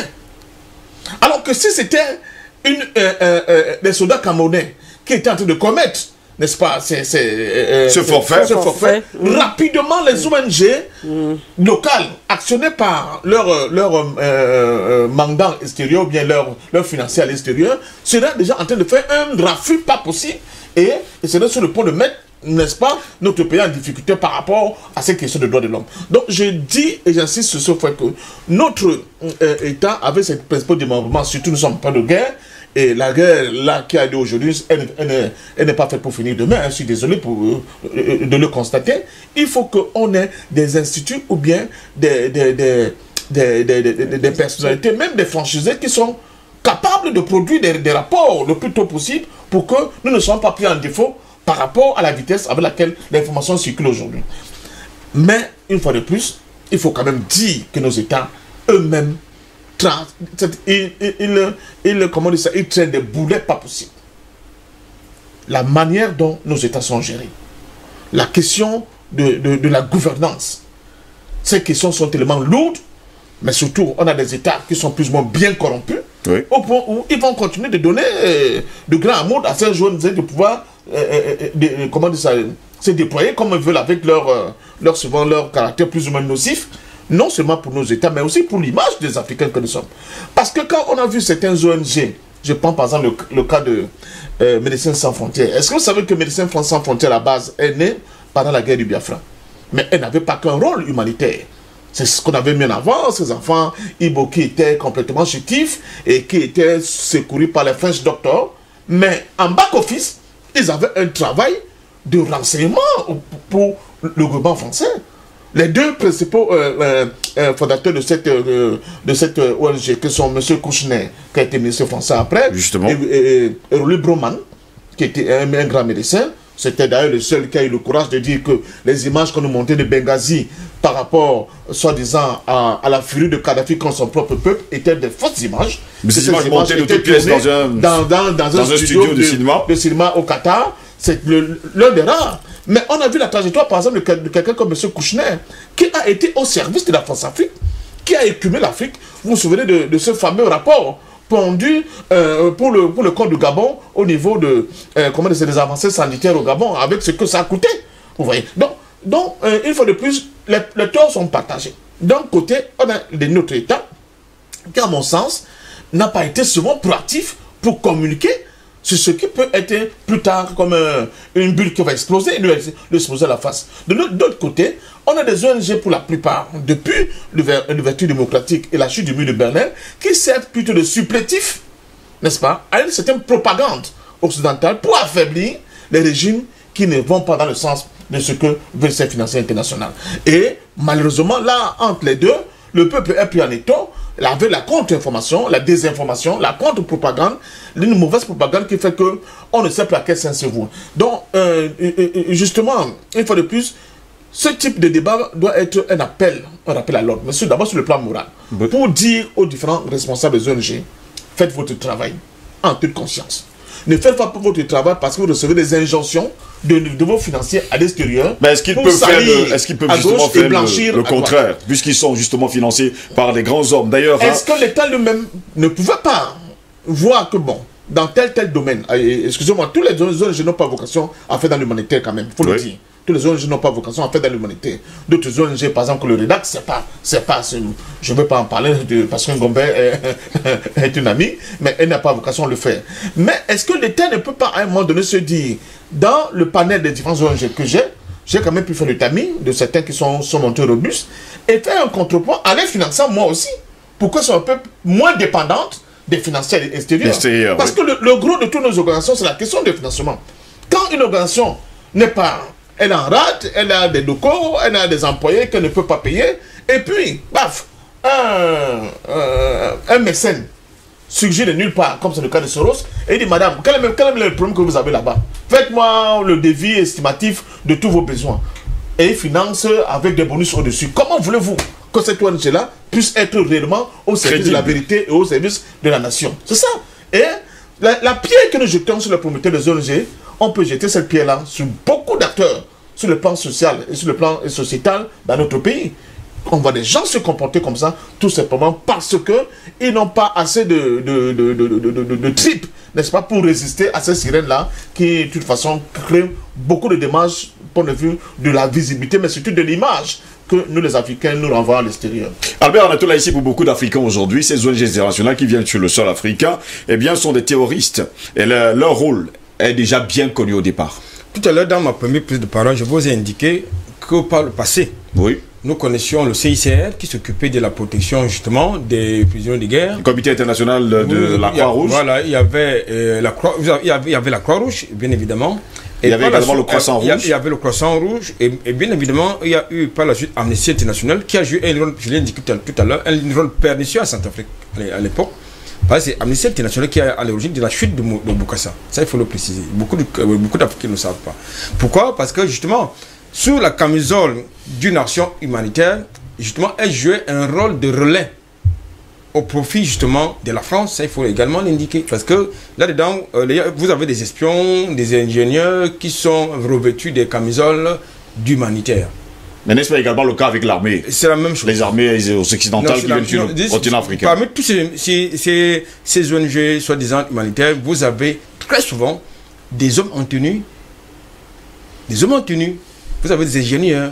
Bref, des gens qui font tout, qui ont vocation à tout faire dans cette association-là, mais sauf la vocation d'humanitaire. Donc, c'est pour dire quoi? C'est pour dire que il faut d'abord essayer de distinguer n'est-ce pas, les statuts des uns et des autres. Oui. Et vous avez des ONG qui s'occupent justement de l'humanitaire. Oui. Vous en avez qui s'occupent justement des actions de développement. Vous en avez malheureusement qui font dans le plaidoyer. Vous avez des autres justement qui sont engagés dans une sorte de militantisme contre les violations des droits de l'homme et des libertés ou des droits humains. Oui. Bon, et c'est cette dernière catégorie qui pose beaucoup plus de problèmes. Parce que tout à l'heure, je vous indiquais que dites-moi qui vous finance, je vous dirai qui vous êtes. Parce que justement, notamment une ONG a vocation à être indépendante. On déclare être une organisation non gouvernementale. Justement, elle a vocation... Donc, le gouvernement ne veut pas dire qu'on ne peut pas être financé également, Albert Anatola, ici. Que non. Une ONG doit pouvoir recevoir des dons et des legs de tout le monde, mais sans se faire justement assujettir. Il faut garder l'indépendance. Malheureusement, ce n'est pas le cas. Je pourrais vous donner les 10 ONG les plus puissantes dans le monde, hein, et derrière toutes ces ONG les plus puissantes dans le monde, d'ailleurs que déclare selon le rapport de NGO Advisor, elle nous fait comprendre justement que dans ces ONG, bien sûr, eh bien, ils permettent rarement qu'on saisisse leurs finances. Mais c'est dangereux. Je prends le cas, vous avez tout à l'heure convoqué la fondation Bill Gates, mais vous avez l'American Association Retired Person qui pèse à elle seule 1000 millions de dollars. 1000 millions de dollars. Cette ONG.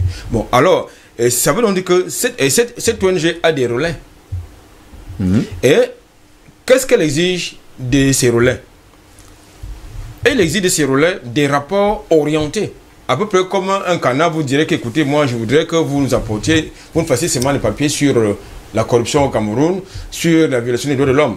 Et là, il y a un problème. Parce que justement, une ONG a vocation, à mon sens, à être indépendante. Vous êtes d'accord avec Maëlou en tout cas sur ce point? Oui, à être objective. Et également à faire le plaidoyer. Mais cette ONG doit également nourrir ses employés, Albert Anatola, ici. Dans tout le cas, tout ça, le problème n'est pas d'être... Non. Dans ce cas, où mettez-vous le bénévolat? Puisque ces ONG ont vocation à faire dans le bénévolat. Quand vous travaillez dans une ONG, vous n'avez pas vocation à être un salarié en tant que tel.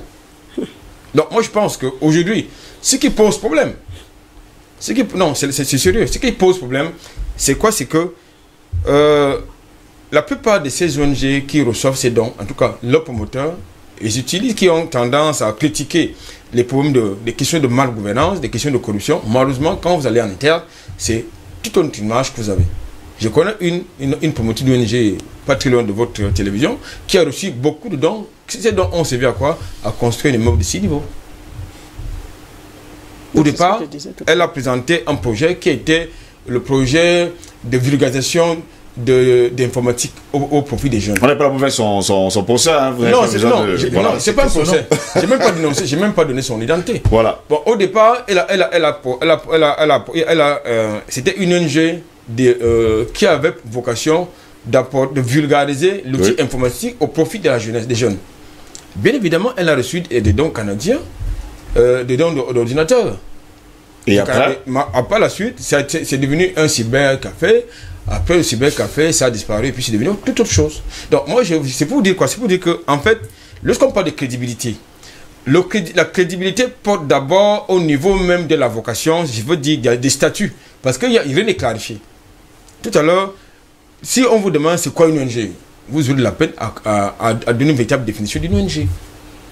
Quelle est leur vocation? Pour la plupart, la vocation, on va vous dire que ma vocation, c'est de porter assistance aux indigents démunis, de promouvoir la paix, de promouvoir n'est-ce pas, la démocratie, ou bien de protéger l'environnement, mais en dessous, c'est toute autre chose. Donc, de ce point de vue, il est de la responsabilité de l'État, qui est régalien, justement d'aller en profondeur pour questionner justement leur fonctionnement, parce que vous ne pouvez pas accepter que les activités se passent sur votre terrain, sur votre territoire, sans avoir un contrôle. Ça, c'est d'un de deux, et je termine par là. Il faut contrôler justement le financement de ces organisations non gouvernementales. Ça, c'est important. Bah, il faut contrôler en tout cas les financements de ces organisations non gouvernementales, mais on sait pertinemment, comme je le disais tantôt, eh bien, selon NGO Advisor, jusqu'à preuve de contraire, ces ONG ne donnent jamais, au grand jamais, eh bien, le nom de leurs financiers. Et d'ailleurs, pour entrer même dans leurs finances, c'est un très gros problème. Il va falloir farfouiller. D'ailleurs, ils ont donné les 10, il faut le dire, hein, les 10 ONG les plus puissants dans le monde. Et d'ailleurs, la plus riche aujourd'hui, c'est la fondation Bill et Melinda Gates. À elle seule, elle pèse 5 milliards de dollars. Moi, je dirais que les ONG en elles-mêmes ne sont pas mauvaises. Ne sont pas mauvaises, mais c'est la forme avec laquelle on les utilise qui en fait un problème. Oui. Mais au fond, ce sont des organismes qui sont importants pour la clarification, pour le plaidoyer et pour un œil de contrôle au sein du monde. Parce que le monde a besoin des personnes qui peuvent contrôler ce qu'ils font. Comme on dit souvent à l'école, chacun a toujours un chef. Et les ONG essayent de jouer ce rôle de chef et en même temps ce rôle de gendarme. Maintenant, la question est de savoir, est-ce que le rôle que ces ONG jouent dans le monde sont bénéfiques aux citoyens lambda? Si on met l'être humain en exergue, que nous travaillons pour l'être humain, je crois qu'on gagnerait à encadrer ces ONG dans les pays africains. Parce que nous, les Africains, nous avons plus de problèmes. Nous avons plus de problèmes parce que nous avons un problème de civilisation, nous avons un problème d'éducation. L'éducation commence déjà à partir de nos dirigeants. Oui. Nos dirigeants qui ont un problème de management au sein de leur société. Parce que lorsqu'on accède à la magistrature suprême, on est un coach. En même temps, on est celui qui doit drainer, celui qui doit encadrer, celui qui doit protéger. Alors, lorsqu'on sort de cet essor pour maintenant violenter sa population, si ces ONG ne sont pas là pour recadrer, pour essayer de tirer la sonnette d'alarme vers nos dirigeants africains, je pense qu'on aurait déjà eu beaucoup de morts. Et sûrement même certaines ethnies auraient disparu. Hein, peut-être certaines espèces même auraient disparu à cette heure-ci. Maintenant, moi je prends le cas du Cameroun. Notre pays a des ONG. Est-ce qu'il y a une institution avec une personnalité qui est là pour encadrer et pour essayer de voir comment est-ce que ces personnes-là fonctionnent? Comment est-ce qu'ils font pour avoir des financements? Pourquoi même ne pas les financer pour qu'ils produisent des rapports qui sont effectifs et efficients? Parce qu'il faut être factuel. Nous prenons le cas du REDAC. Le REDAC, moi je ne peux pas tirer sur le REDAC parce que je vois que le REDAC essaye de faire de son mieux. Il faudrait aussi que l'État sache que les organismes internationaux, ce sont des entreprises. Bien qu'au fond, c'est du bénévolat. Mais il n'y a aucun bénévolat qui n'est pas rémunéré. Bon, donc, il y a les déplacements qu'il faut également payer. Parce que pour mener des enquêtes sur le terrain, on a besoin d'argent. On ne peut pas s'asseoir à la maison et mener des enquêtes. Il faut des ressources humaines. Il faut des ressources humaines qui doivent travailler pour avoir des rapports factuels. Mais on ne peut pas empêcher aux ONG d'avoir des financements. Il n'y a aucune activité sur cette terre qui ne puisse marcher sans financement. Nous prenons le cas des associations au Cameroun. L'État n'apporte pas sa plus-value pour aider les associations, même pour aider ces ONG, afin de bien faire leur travail. C'est pour cela qu'ils sont obligés de se compromettre avec des personnes tapis dans l'ordre qui leur donnent du financement. Et ils pondent des rapports parfois qui ne sont pas vrais, qui sont là pour déstabiliser les pays, qui sont là pour déstabiliser même ces présidents.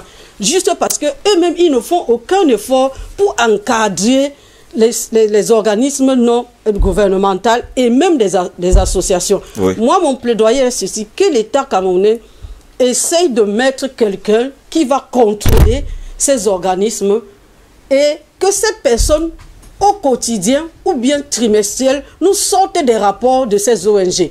Il peut nous dire que nous avons 10 ONG au Cameroun et nous avons reçu tel nombre de rapports de ces ONG. Si on a des personnes dédiées, parce qu'un ministre ne peut pas tout faire, c'est ce que je dis tous les jours.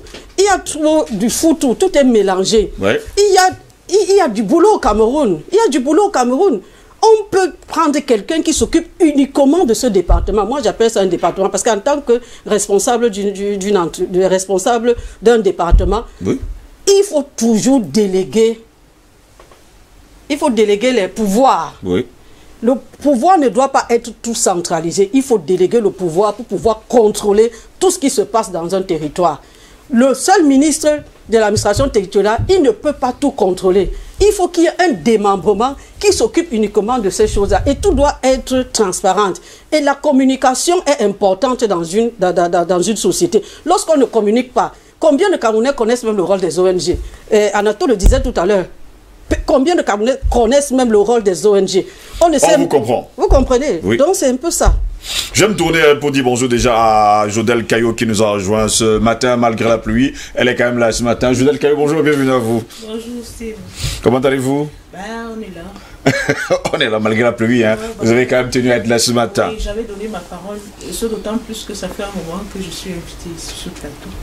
Et j'ai dit, comme j'ai dit que je venais, j'ai dit je viens. Merci. Félicitations, vous êtes une nouvelle maman. Le bébé se porte bien, j'espère. Très bien, très bien. D'abord, vous nous retrouvez justement en plein débat. On parle bien sûr des rapports accablants de certaines ONG internationales en Afrique. Quelle crédibilité. Et pour certains de nos panélistes d'ailleurs sur ce plateau, on déclare haut et fort d'ailleurs que si ces ONG n'existaient pas, ou alors si elles ne critiquaient pas autant les pays africains, il y aurait sûrement pas mal de bévues, pas mal peut-être d'autres ethnies, peut-être des personnes disparaîtraient à tout bout de champ.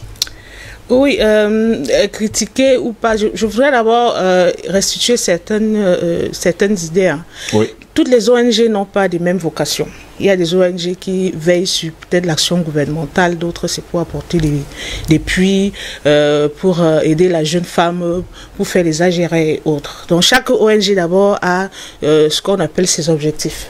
Maintenant, ça dépend. Si une ONG se met pour mission de contrôler une action ou bien de se focaliser sur, pour entrer dans le contexte, se focaliser sur le Nouzo, par exemple, ce qui se passe au Nouzo, et produit des rapports, il va de soi que ce ne soit pas toujours vu d'un bon œil. Mais on ne pourrait pas dire que de prime abord, ces ONG viennent pour accabler, forcément. Je me dis que on a une idée ou bien on a une volonté saine au départ, et puis au fur et à mesure qu'on évolue, et aussi par rapport à l'appréhension du pays dans lequel on se situe. Oui. Parce que je ne suis pas sûr que toutes ces ONG, je ne vais pas les défendre, je ne suis pas sûr que toutes ces ONG partout où elles ont travaillé ont toujours été contestées. Donc tout cela dépend. Et maintenant, je voudrais aussi... puisque je suis membre d'une organisation, et je dois aussi dire que dans la pratique de leur mission, il faudrait que les ONG essayent de le faire de manière sérieuse. Oui.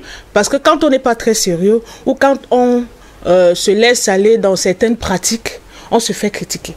Parce que si vous pondez un rapport, soyez-en sûrs que le rapport ne sera pas critiqué, par exemple. Oui. Vous voyez, le rapport en soi n'est pas mauvais, mais c'est la manière avec laquelle on fait ce rapport-là.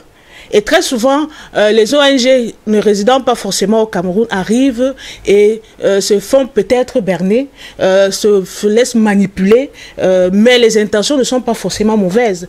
Je prends l'exemple du récent rapport qui avait été sauvagement critiqué, mais en soi, c'était pas mauvais, mais à l'intérieur, il y avait eu des manquements. Si le travail avait été bien fait, ça n'aurait pas abouti à cela.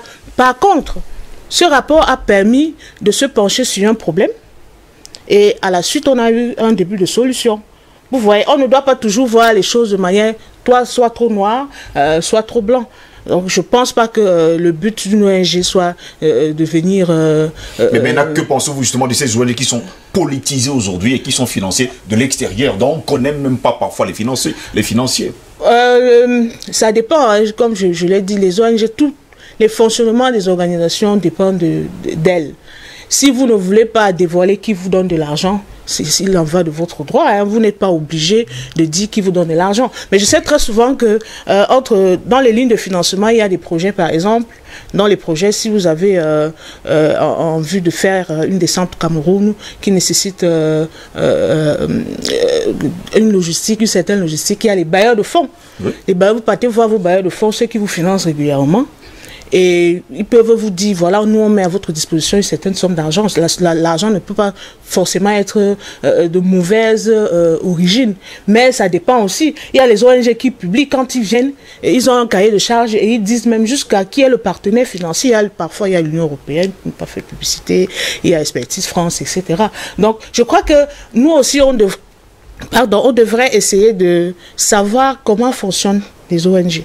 Parce que si nous ne savons pas comment fonctionnent ces ONG, on va forcément, sans comprendre ce qui se passe, penser que tout y est noir. Pas forcément.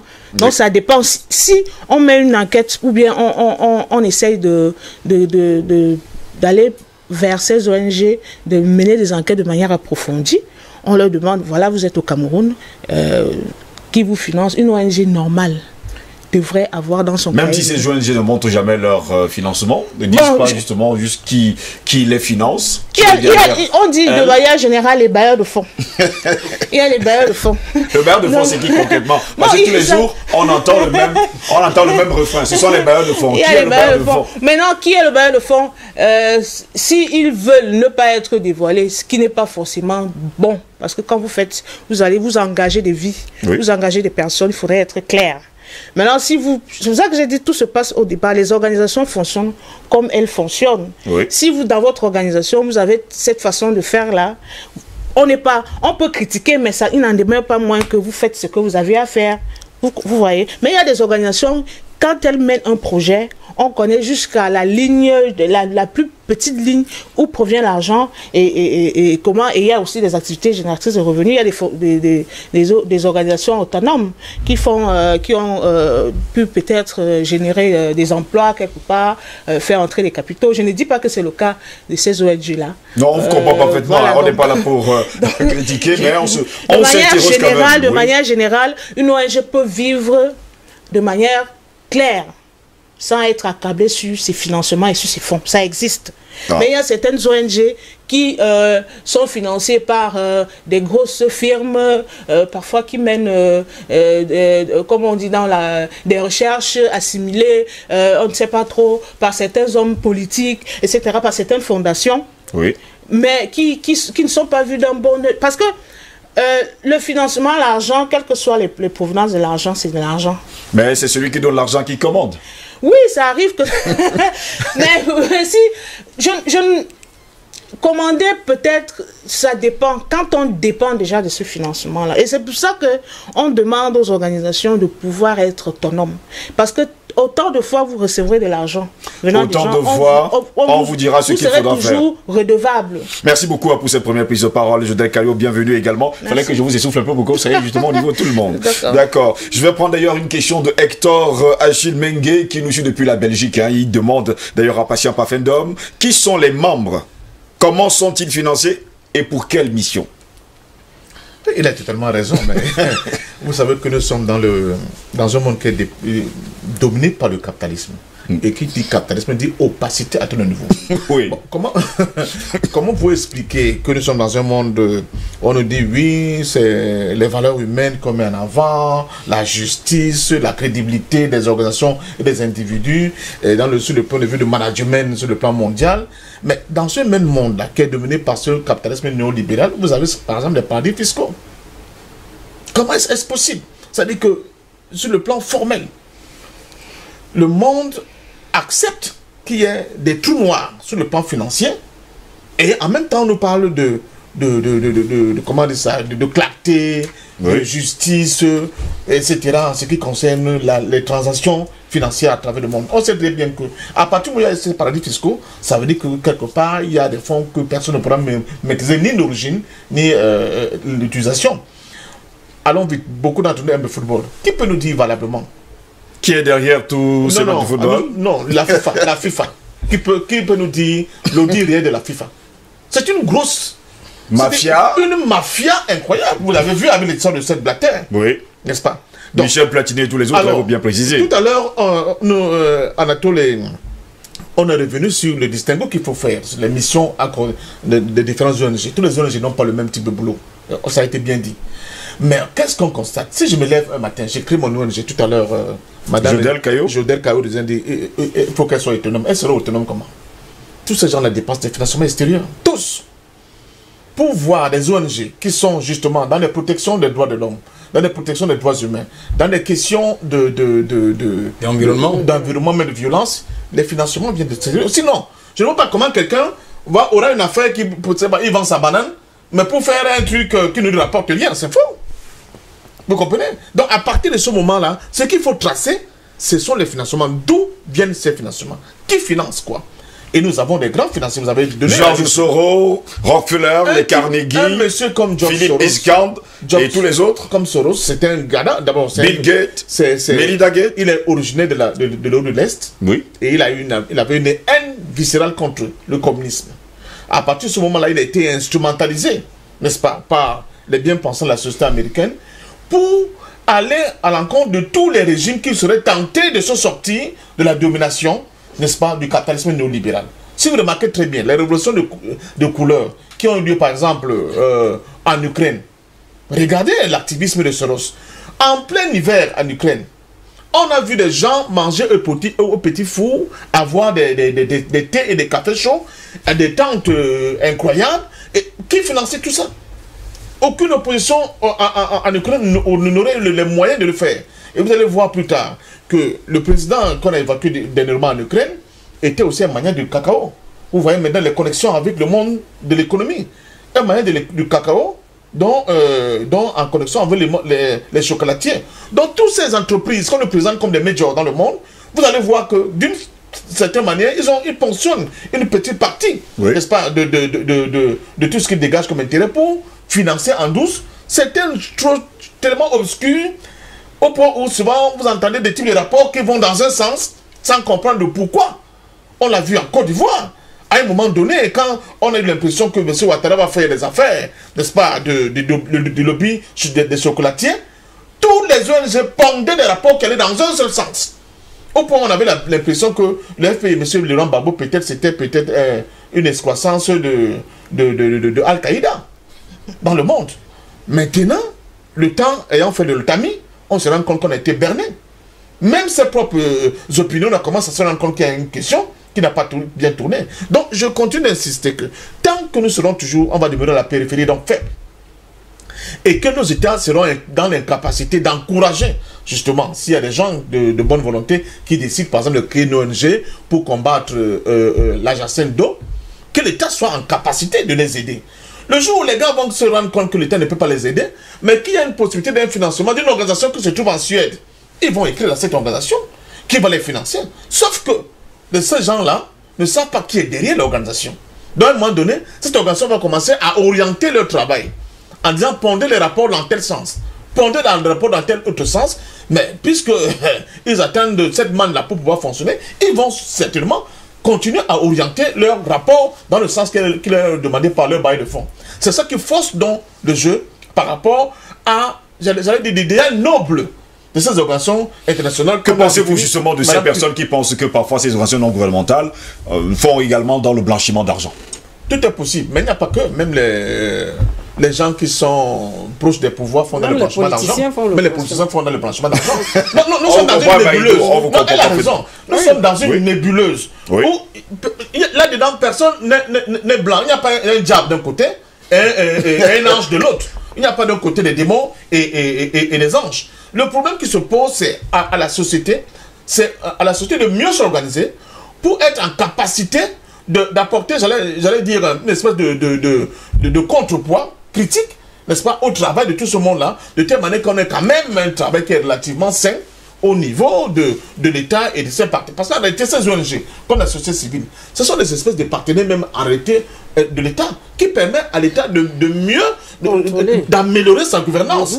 Mais malheureusement, ils sont en conflit parce que les intérêts politico-économiques sont imbriqués dans cette affaire-là, au point où on ne sait plus qui fait quoi et qui est vraiment au service de l'objectif dont il a déclaré en premier. Mais sinon, je suis désolé de le dire, aujourd'hui, tant qu'on n'aura pas une bonne gouvernance et qu'on n'aura pas des gens crédibles à la tête de certaines institutions, tout à l'heure, Anatole vient de donner un exemple qu'on a négligé, mais vous ne pouvez pas vous imaginer les conséquences. Je vous donne oui, allons-y rapidement. Plus que 10 minutes à vous sortir cette émission. L'ancien maire de Mbalmayo, qui s'est retrouvé en prison après, il s'est retrouvé en Chine, il était en même temps maire de Mbalmayo, mais dans le corps diplomatique, dans l'ambassade au Japon. On lui donne des financements pour créer des choses, des écoles, dans le social, dans son département d'origine. Le gars a tout bouffé. Parce qu'il n'y a personne. Il a tout bouffé parce qu'il n'y a pas de contrôle. Un jour, le président Biya est en tournée, je crois, en visite au Japon. Et quelqu'un se rapproche, je lui dit que, président, on a financé un certain nombre de choses. Travaille monsieur l'ambassadeur pour Mbalmayo et sa localité, mais on ne voit rien. Il dit quoi? Et c'est ce type-là qui était venu à la télé pour insulter Mongo Betty, en disant que c'est le Nyongoso, comme on appelle Mbalmayo, n'a pas connu de développement parce qu'il y a ce maudit type qu'on appelle Mongo Betty. Depuis qu'il est là, il est contre le pouvoir, c'est pour ça que le pouvoir ne fait rien. Alors que lui-même, c'était un pourfendeur de l'intérêt, n'est-ce pas, de la communauté de ces régions. Quelque temps après, c'est retrouvé en prison. Je dis que c'est une nébuleuse. Merci. Ce n'est pas ceux qui crient fort contre les ONG qui ont forcément raison. Ce ne sont pas les ONG qui donnent l'impression de défendre les plus petits et les plus faibles qui ont raison. Il faut justement que la population, le peuple, muscle le jeu de telle manière que les gens, quand ils sont dans un domaine bien précis, fasse attention parce que à tout moment, le couperet de peuple peut tomber sur eux. Messieurs, je vais donner 3 minutes à chacun d'entre vous. Albert Anatole ici, j'ai un téléspectateur très fidèle, on l'appelle John Sopros, à qui nous allons d'ailleurs faire un coucou. Il nous déclare haut et fort que la première ONG qui, il faut le dire, apporte l'impérialisme en Afrique, c'est d'abord l'Église. Et il parle bien sûr de l'Église catholique. Non, écoutez, je voudrais... Rapidement sur ce sujet. Oui, écoutez, lorsqu'on s'engage dans un créneau, ce n'est pas toujours pour des objectifs non lucratifs. Ça, il faut le préciser.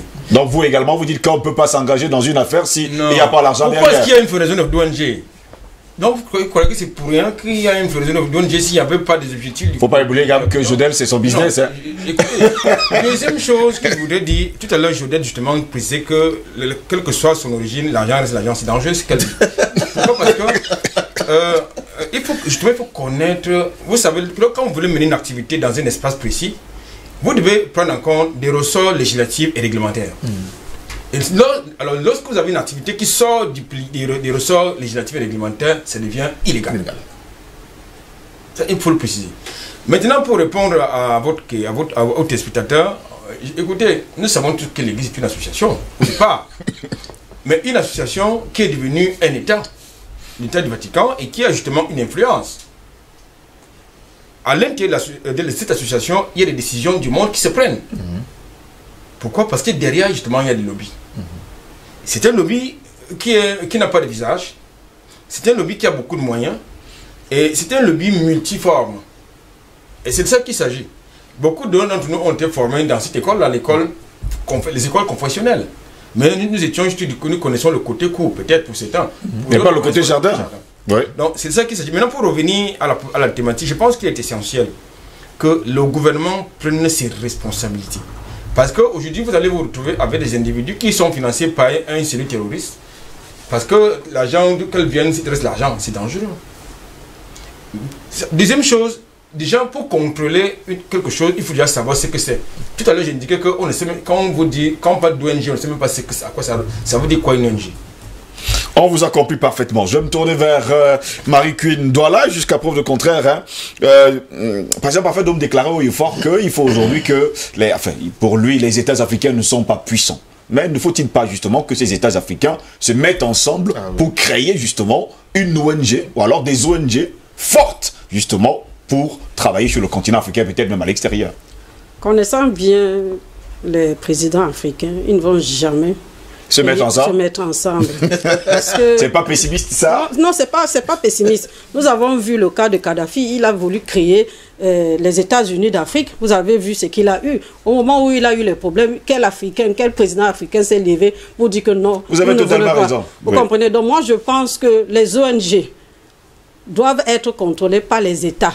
Quel que soit l'endroit où l'ONG se trouve, l'État doit contrôler les ONG en mettant des institutions qui sont uniquement là pour veiller à ce que tout soit bien encadré juridiquement et qu'on sache là où l'argent de ces ONG provient et quel est leur but et quel est leurs objectifs. Tant qu'il n'y aura pas un encadrement, dans le fond, on aura toujours des bavures comme nous avons souvent le cas de voir, oui, avec des rapports qui rendent les États sales devant le monde entier. Donc, moi, c'est tout ce que je peux dire. Jodel Gaillot, je veux me tourner justement vers vous. Peut-on donc dire, au sortir de cette édition, que ces joueurs sont réellement crédibles? On ne peut pas, le monde est ce qu'il est, hein. Il y a ceux qui sont crédibles, il y a ceux qui ne sont pas. Pourquoi ils ne sont pas crédibles? On a essayé de... Je suis venu en retard, c'est vrai, mais il y a eu beaucoup d'arguments qui ont essayé d'expliquer pourquoi parfois certaines ONG sont obligées d'être dans la mafia et autres.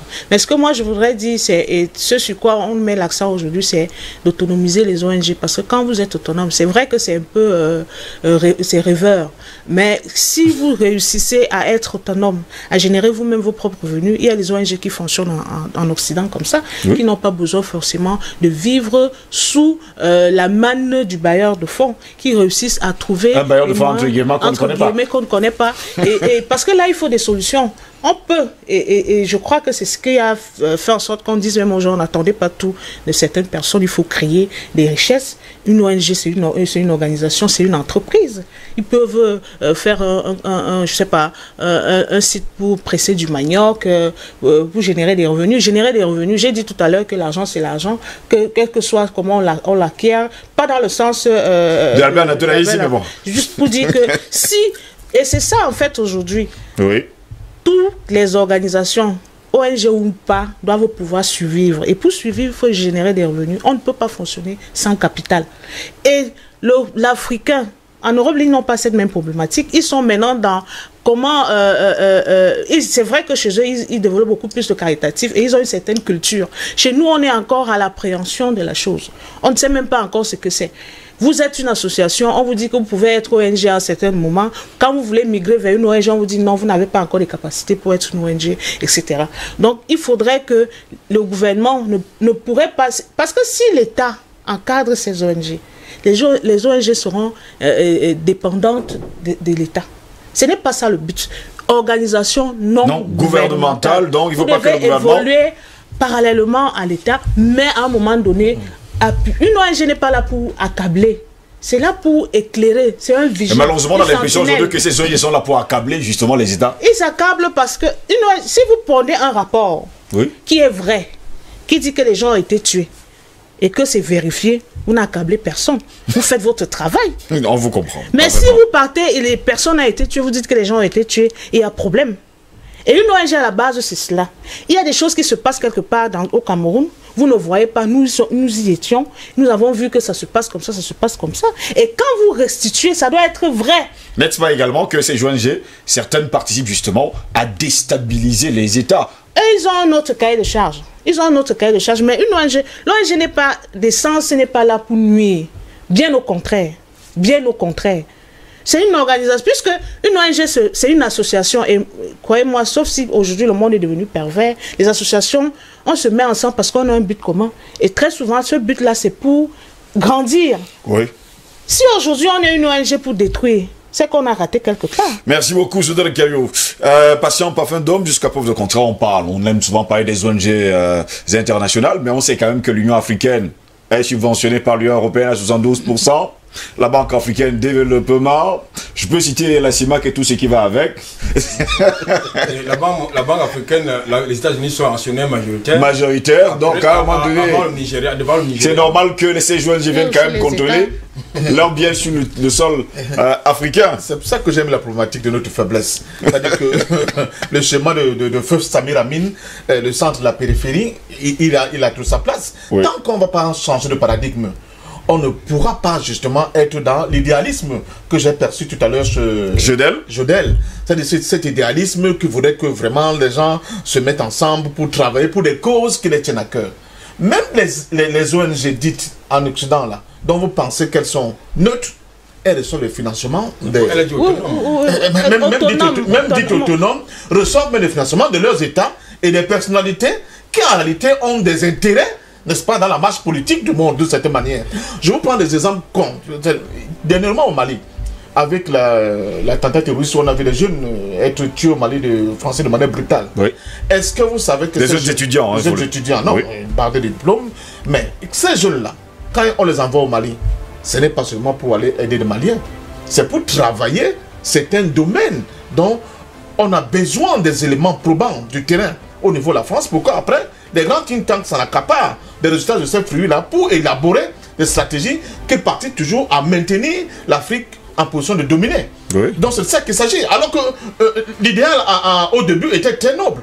Mais quand vous regardez la finalité du travail qui est fait, vous mettez les mains sur la tête, comme on peut dire au quartier. Donc en réalité, je continue de dire, tant qu'on ne sera pas fort, tant qu'on ne va pas construire de paradigme, et là, je peux dire à Maridou que non, c'était l'idéal. Il faut qu'on aille vers l'unité politique de notre continent, pour avoir des institutions vraiment fortes, pour avoir des instances qui donnent la possibilité à nos États et à nos peuples de construire eux-mêmes de manière endogène des solutions aux problèmes que nous avons. C'est chaque fois. Et cela ne doit pas passer par le peuple. Mais effectivement, mais nous sommes toujours dans un rapport de donnant, de celui qui, la main qui donne, étant au-dessus de celle qui reçoit. Vous vous imaginez. Quand nous aurons les dictateurs, ils vont écraser au pouvoir, les dictateurs au pouvoir en Afrique, on ne pourra pas le faire. Il faut qu'on chasse d'abord tous ces dictateurs. Non, Jodel, tout ça, non, ce n'est pas antinomique, c'est un travail d'ensemble. C'est une lutte sur tous les fronts. Il faut mener cette lutte sur tous ces fronts-là pour qu'on puisse avoir des ONG réellement crédibles. Merci, monsieur, pour tous ces éclaircissements et surtout pour tous les argumentaires. Merci beaucoup, Patient Parfait de Malga pour d'avoir été là. Maridou, merci également d'être entré sous la pluie ce matin, point de là ce matin. Hein. Et surtout, félicitations pour votre enfant qui a eu le BTS. Albert Anatola ici, merci également à vous d'avoir été là ce matin. En attendant, bien sûr, d'organiser le champagne. Non, j'attends le GC, j'attends les résultats du GC. Merci d'avoir été là. Ouais, je serai là à l'heure prochainement. S'il ne pleut pas. Le voir bébé, j'espère qu'il n'est pas passé. Pas encore. Félicitations, Jodel. Félicitations, Jodel. On a besoin des jeunes femmes comme ça sur les plateaux. Oui, parce que souvent, c'est de testostérone. Organisation non gouvernementale. Non, souvent, c'est tellement de testostérone qu'on a besoin de cette genre de Je viendrai très souvent. Je viendrai. Voilà, Jodel India de la famille maintenant, elle viendra souvent. Elle avait, bon, vous savez, elle avait un ventre, elle ne pouvait pas, elle était fatiguée. Bon, maintenant, elle est là. Donc, on espère la voir souvent. Mesdames, messieurs, c'est ici que s'achève cette autre édition de DBS ce matin. Nous allons dire merci à John Sopros, sans oublier à Ikoum Patrick, nos téléspectateurs, hein, et sans oublier Hector Achille Mengue qui nous écrit toujours. On attend, hein, Hector Achille Mengue, on vous attend au Cameroun dans les jours à venir. On espère tout simplement que tout ira pour le mieux dans le meilleur des mondes. Mesdames, messieurs, n'oubliez surtout pas, comme le disait Honoré de Balzac, derrière chaque grande fortune se cache un crime. Allez savoir lequel. Bonne journée à toutes et à tous, et à demain, si plaît à Dieu. Au revoir.